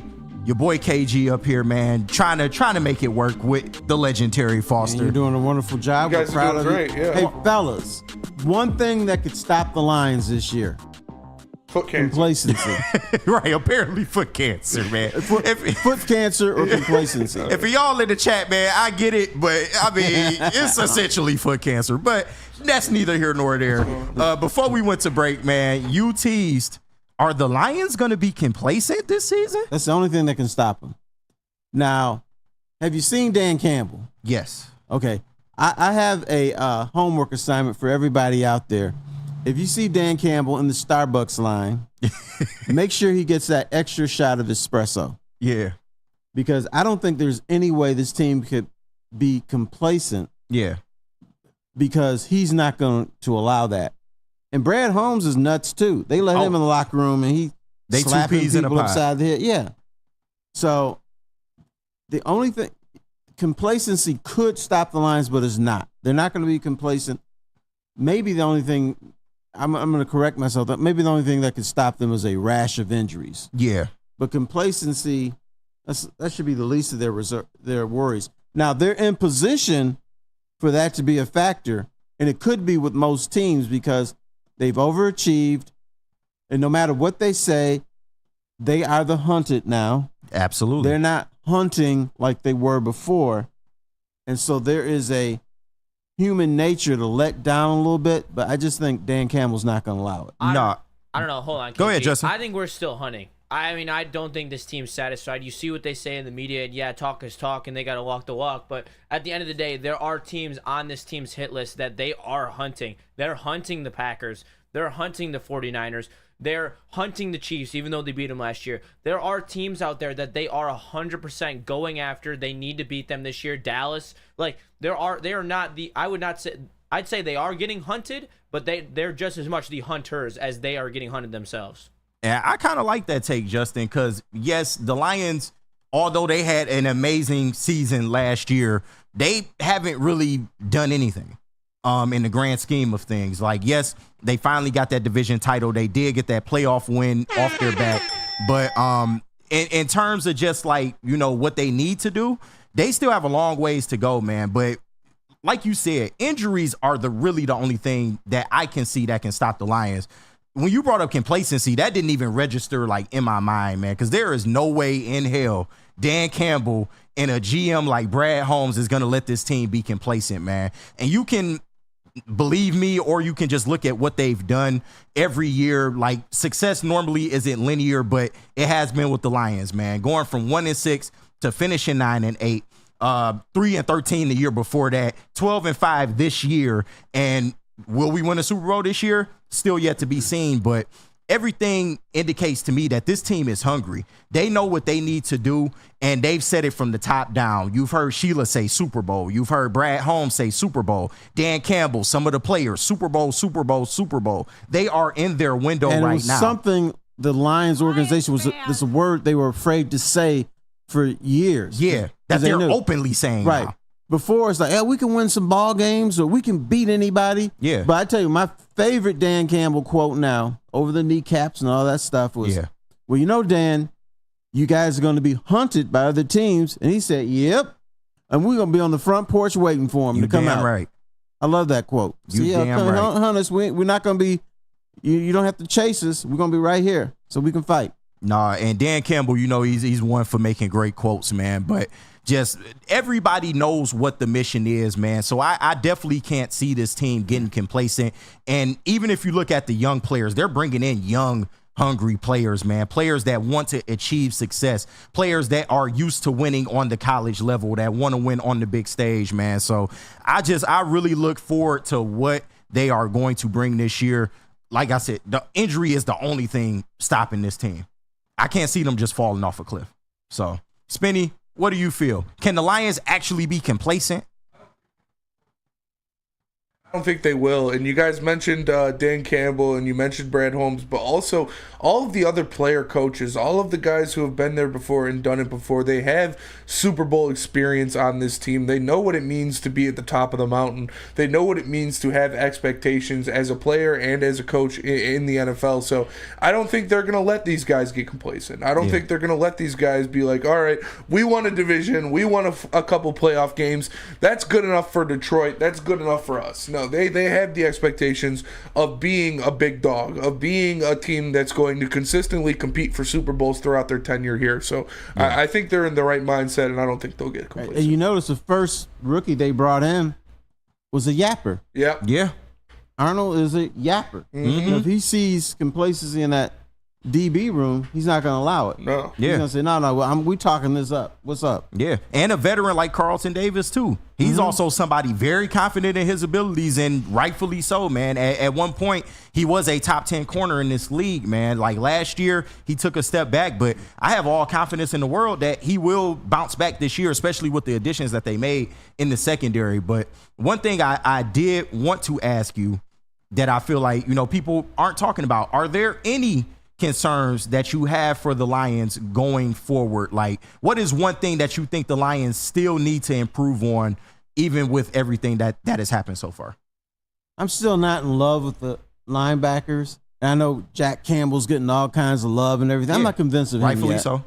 Not convinced of him yet. other than that, dang. Yeah. They pretty solid. I mean, on offense, you know, they got maybe the second best tight end in the NFL. I agree. You got, you got Amon-Ra St. Brown. The dude is always open. Yeah. I mean, he doesn't make the spectacular play, but it's when it's third. He breaks up coverages. Yeah, but when it's 3rd and 7, I know they're going to go to St. Brown. Absolutely. He knows they're going to go to him. The other team knows that they're going to go to him. But guess what? Completed for 9 yards, first down, move those chains. Yeah. There's something magical about him. Absolutely, man. And don't get me started on the Amon-Ra. What can you not say about the kid, man? But in terms of like weaknesses or things that I'm concerned about, I still worry about the other side of that defensive line.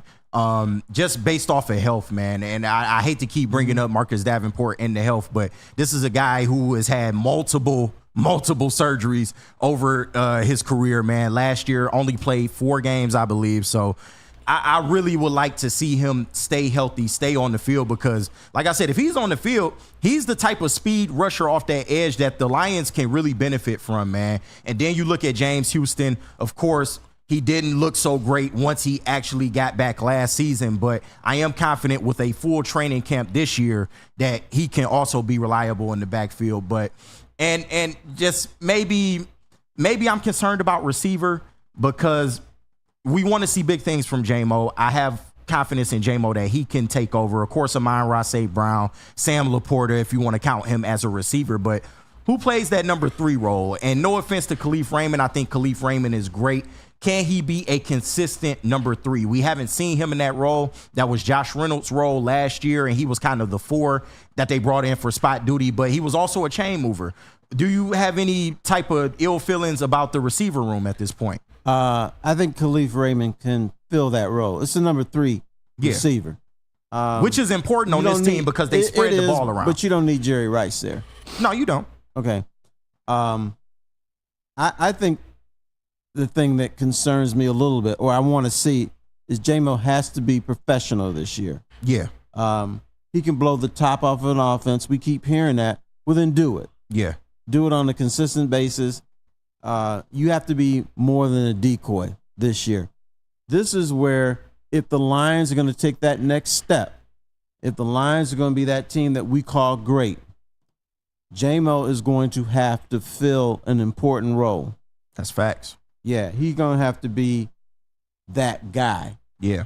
I mean, they took him first round, 12th overall for a reason. He was supposed to be the number 1 and or number 2 on this team. It appears he's going to be the number 2 this year. And to me, the biggest problem was they just weren't targeting him. And I don't know whether that was a chemistry problem with Goff or whether that was just the way the offense was designed.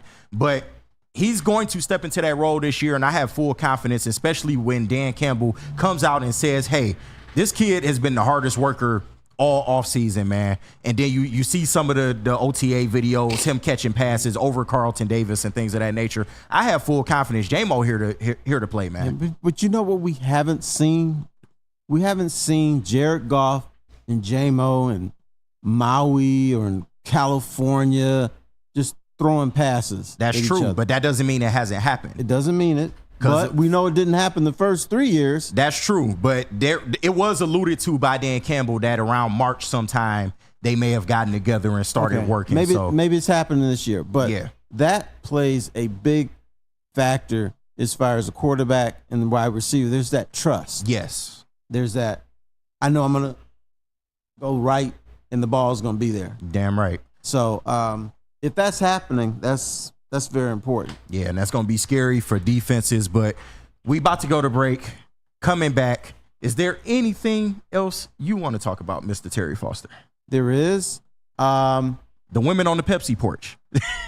Well, yeah, that's pretty important, too. I may actually go to with the Tigers winning, I may actually go to the Pepsi porch. Hey, it might be popping, man. They got some honeys up there. They do.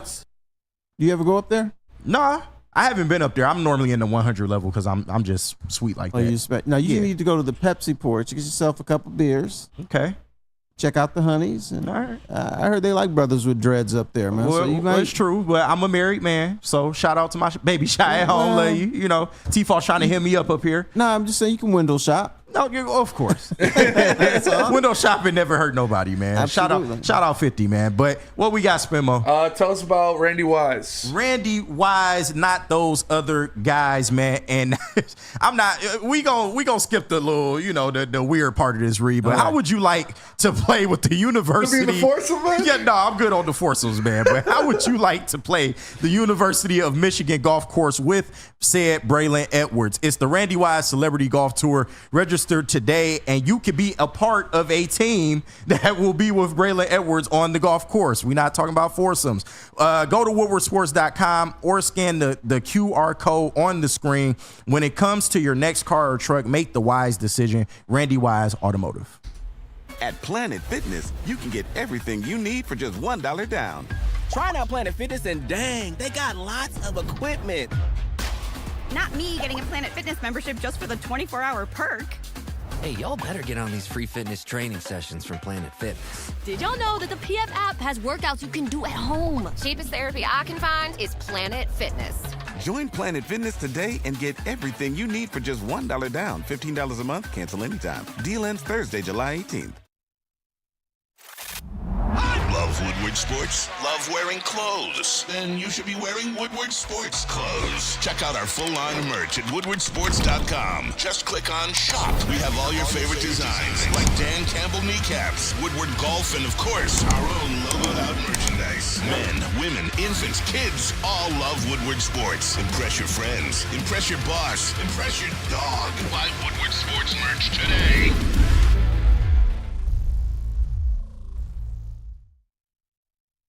Soroki's Crispy Chicken and Pizza is popping up all over Michigan. Make sure you check it out. They just got a new location in Madison Heights, known for the delicious chicken, the New York-style pizza, and the best biscuits in the biscuit game. So for more information or to find a store near you, go to Sorokis.com. Soroki's. Now that's crispy.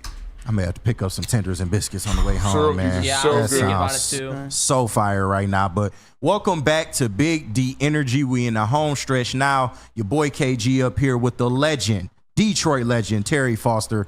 Honored to do this show with you, man. Grew up listening to you. Thank you. And Appreciate it. I must be doing something right in life, man. I'd have made it to the desk with a Detroit legend, man. Well, So, you know what I thought it was? I thought today was a holiday. did you? Yeah, because the only time you see two black people doing a show together, it's like on Christmas Day, Right, or right. Thanksgiving. Days the white folks don't wanna Where the work. white folks taking a day off.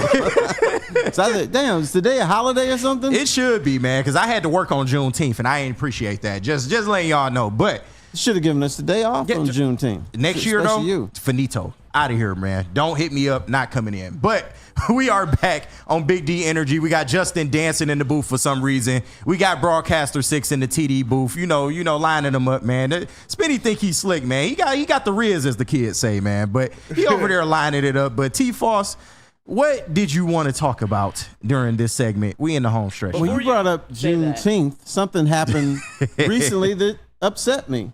Okay. There is let's talk about it. The Bead Museum. There's an African place on Grand River and West Grand Boulevard. Okay. They tore some of it down. Really? Because they said it was a hazard to the community because the building collapsed and they were afraid it was going to fall on people. Okay. But nobody walks on Grand River and West Grand Boulevard. Not really, yeah. Yeah, but the guy is African dude. I can't even pronounce his name.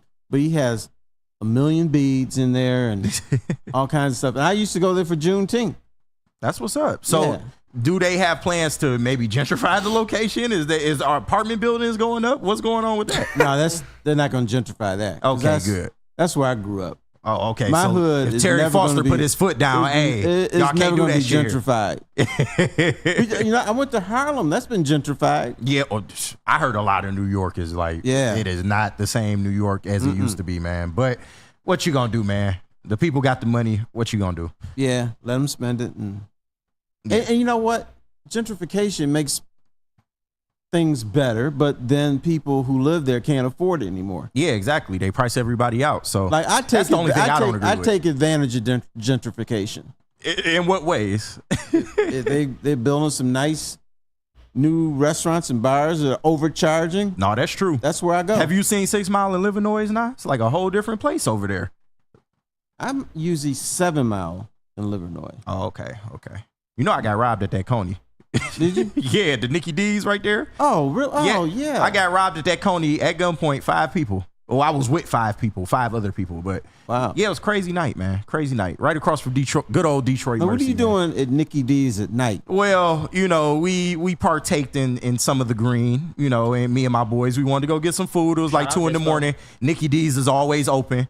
So we went in there, and then I hate to say it, but my white homies, they went up to this guy, you know, asking to buy weed from him, and he asked them how much, and they was talking about buying a large amount. So he was like, all right, real quick, let me go to the car. I'll be right back. Comes back, pulls the gun on us. Damn. Yeah, I was going to say, you're a brave dude. You hanging out with white guys. I was hanging out with 2 white guys. The other 3 2 were white guys black. on 6 Mile in Livernois. Yeah, the other 3 were black. So we were in good at night. We were in good hands, but it was just like the timing of it all, and just, you know, it was just a weird situation, they at least man. weren't like me type of white folk, right? They were a little bit They a little edgier than you, just a little bit, but you know. Now, but I can see brothers like I'm not going to rob anybody tonight, but some white mugs over here, I'm robbing them. No, everybody got, but the funny thing is I lost the least amount of everybody there. I used to valet. My homeboy, he also used to valet. He did a job that night, and he had all of the you know, money from the job plus the tips. He had to give all that up. I had DJ'd that night, so I only lost the $50 right off the top of my little stack of money I had.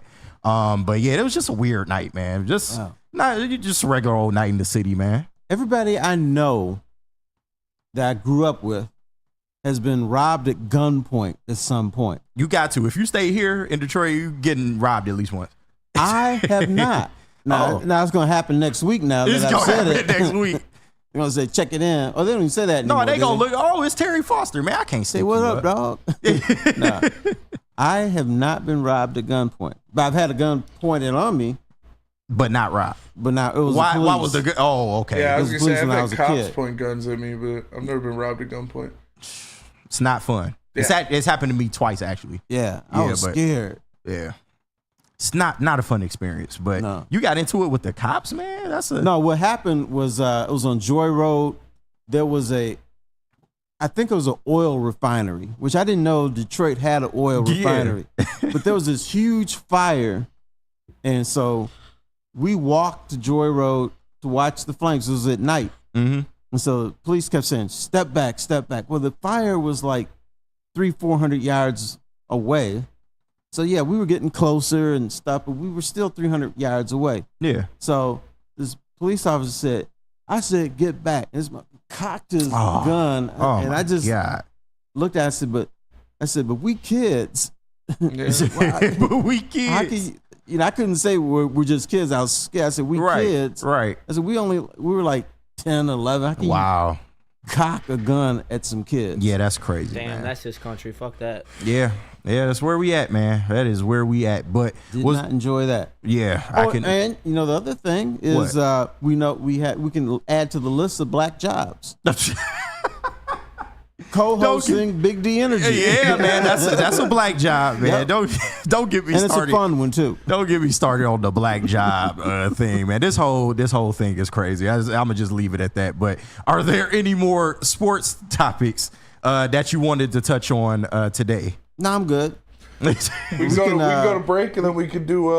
Let's do an Ask Terry Foster. I was gonna say, we can talk about the train station. Yeah, or if you have any stories, story time with Terry, man. I know a lot of people miss that. So if you have a story for us, I got some. Okay, cool. You can grace us with that. But Spinny, what we got? Let's go to break. Let me tell you guys about the Boys and Girls Club of Michigan. Join the best youth football in Metro Detroit. The Boys and Girls Club of Southeastern Michigan's 3C Sports League offers youth all ages 5 to 14 with 6 exciting teams to choose from in Detroit, Belleville, Highland Park, and East Point.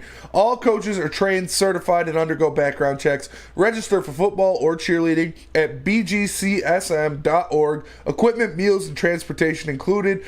All for a chance to play for a championship at Ford Field for just $175 per child. Put the youth back in youth sports at BGCSM 3C Sports. Come to any Lady Jane's Haircuts for Men and claim your throne for a king's treatment from one of our talented stylists. Open 7 days a week, walk in anytime. Just get to a Lady Jane's today and receive a precision haircut, scalp massage, hot lather neck shave, and a hot towel treatment. A haircut should not be a chore. It should be an experience. And that's exactly what Lady Jane's has to offer. Open 7 days a week, walk-ins are always welcome. There's always a location near you. Lady Jane's Haircuts for Men, it's wicked awesome. Love Woodward Sports? Love wearing clothes? Then you should be wearing Woodward Sports clothes. Check out our full line of merch at woodwardsports.com. Just click on shop. We have all your favorite designs, like Dan Campbell kneecaps, Woodward golf, and of course, our own logoed out merchandise. Men, women, infants, kids, all love Woodward Sports. Impress your friends. Impress your boss. Impress your dog. Buy Woodward Sports merch today.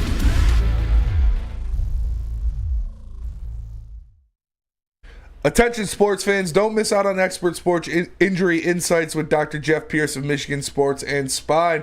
Join Dr. Pierce every Tuesday during Big D Energy and Thursdays during Ermanni and Edwards, where he offers top-notch injury advice. Trust the guy that DMAC trusts. Dr. Jeff Pierce is here to keep you in the game and performing at your best. For more information, visit MichiganSportsandSpine.com or call 248-426-9944. And welcome back to Big D Energy. This is the final segment. Your boy KG up here filling in for D-Mac. T-Foss filling in for Neil Rule. We got Justin in the sound booth and the illustrious B6 with Power Neck. So you want a story? Booth. Yeah. Do you remember the Jake from State Farm commercial? Of course. Well, yes. He's actually kind of hot shit right now. Like, right, yes, but there was one where someone's on the phone talking to Jake from State Farm, and then the wife grabs the phone and said, "Jake from State Farm, what I remember are you the wearing?" commercial. Yeah. And they said, "Well, I'm wearing khakis." Well, I had my Jake from State Farm moment. I want to hear about I this used to leave the bed with my wife like 1:32 in the morning. Okay. Just raiding the fridge or something? No, I would go down to the basement to get on the phone. Oh. What you doing on the phone at 2 in the morning, Terry? She's thinking I'm talking to some woman. So I'm on the phone, and she said, she snuck down behind me. I'm on the phone. She said, "Are you talking to some bitch?" And I said, "Yes. His name is Grant." Oh, God. He said, "What?" I used to talk to Grant Hill like at 1:32 in the morning. Oh, okay. So I would go down there. Yeah. Because he could get away from Tamia and I could get away from Ab. So we would just talk about. I was just about to say, why 2:30 in the morning to talk to Grant Hill? You know, he'd be out and I like to sleep and I can't sleep at night. Yeah. So I just get up and so we would just talk and he would bitch about the Pistons and stuff. And then we just talk about stuff in life. So after a while, she was like, "Okay, he's talking to Grant." And so then one time I'm going down there, we're talking, and she sneaks down there and she said, "So you talking to Grant again?" I said, "Yeah." She said, "Bring your ass to bed, dude. Y'all ain't got nothing better to do at 1:30 in the morning." I said, "Well, at least we're not out in the streets or something like that." Yeah, it could have been worse. So she finally accepted it. Okay. But he got in trouble. He was talking and he said, "Oh, I gotta go. It's my wife. She's bitching at me." So we were both like little kids. Yeah. Because our wives got on our ass. That is crazy, man. Me personally, I don't care if you're a basketball star or not. I ain't talking to you at 2-3 in the morning, man. But I do get it, man. But we can open this up to Ask T-Foss. If you have more stories, you can gladly share them. But Mike G in the chat, ask Terry, did you ever hook up with a white girl at Clutch Cargo back in the day? I never been to Clutch Cargo. Oh, okay. That's more Sticks area. Yeah, that's true. I've had some days. I think they changed it to Clutch Cargo's. It used to be Tonic, right? Yeah. Yeah. So when it was Tonic, I've had some days in Tonic. But see, I was never a nightclub dude. Okay. Is there a reason for that? Just not your scene? Yeah, the music is too loud. When I'm going out and I want to talk to people. Yeah. Particularly women. I'm not big on the dance floor, banging, bouncing off of people. You're all tight and everything. You can't really move. Yeah. So I was never into that. And plus, everybody's trying to be so pretentious and I'd rather go to a dive bar. I'm with you on that, Terry. Yeah, I'm just not into that whole scene. And do you know what I do for a living? And blah, blah, and all that kind of bull. My wife, before she married me, she was at a nightclub. And so some dude was mad because she didn't go out with him. She was going out with me. Yeah. This mug shows up at the club, wanting to dance her. He pulls out his paycheck to show her how much money he made. Oh my God. That's the nightclub. Wild shit. Right. Oh my goodness, man. I couldn't imagine that. But we have LFG in the chat. Did Terry ever go over the border and party in Mexico, i.e. Juarez or Tijuana? Yeah, that was that was the Sun Bowl. Oh, okay. And what happened was and I used the incorrect term. The Sun Bowl people gave us escorts, but not the escorts that you think. Oh, they were, okay, yeah. You saw how my eyes lit up. They were, how would I describe them? They were ambassadors. Let's call them ambassadors. Okay. So what happened is they hooked you up with a girl, and she's a cutie pie. Yeah. My cutie pie was we went to Juarez.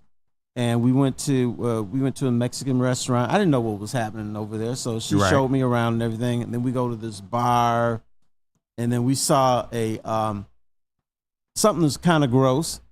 We saw for I think it was $10 or $5 each, a woman have sex with a donkey. Oh, right, oh, in the alley. And why are y'all watching a woman having relations with a donkey? Street, and some dude says, "Hey, do you want to see our show we have?" Oh, no. I said, "What is your show?" He says, Tamia or Tamuka or whatever her name is will have sex with a donkey. And the girl I was with, "Oh no, that's gross. I don't want to do that." So, and I went, "How many times are we going to see something like this? This is a once in a lifetime opportunity." So I said, "Let's do it." Oh shit! And you convinced her to actually go watch this? She went. Yeah, she went. She was grossed out. Yeah, I can imagine, but not grossed out enough to leave me that evening. So we God. ended up. And I'll tell you what, was it at least a good show? It was a good show. And do you remember Drew Boudini Sharp? Yeah. He gave me the best piece of advice ever that evening. So we go back. First of all, we went to the hospitality suite, and they had to be like 50 to 75 Big Macs and quarter pounders. Oh shit! And then another 50 large fries. Okay. By the time we got there, all the burgers are cold, the fries are wilted and everything, but we still ate them. Yeah. So we go back to the room, and I notice, I'm getting a little vibe. I think something's gonna happen with Okay, homegirl. all right, go get frisky. But I didn't like the way she smelled. Oh damn! Was it fish fry? No, it wasn't fish fry. It wasn't BO. She had the cheapest, nastiest perfume? Perfume ever. And it made my eyes water. Yeah, that's a deal breaker. But I wanted to get with her anyway, so I called Boudini. I said, "Dude, Boo." He said, I got a problem. He said, "What?" Because he was with his woman, because he was paired off. I said, "I'm with this chick, and I think something could happen here, but I can't take this perfume. It's so bad. I'm gonna turn this down." And he said, "Oh, I got an easy solution.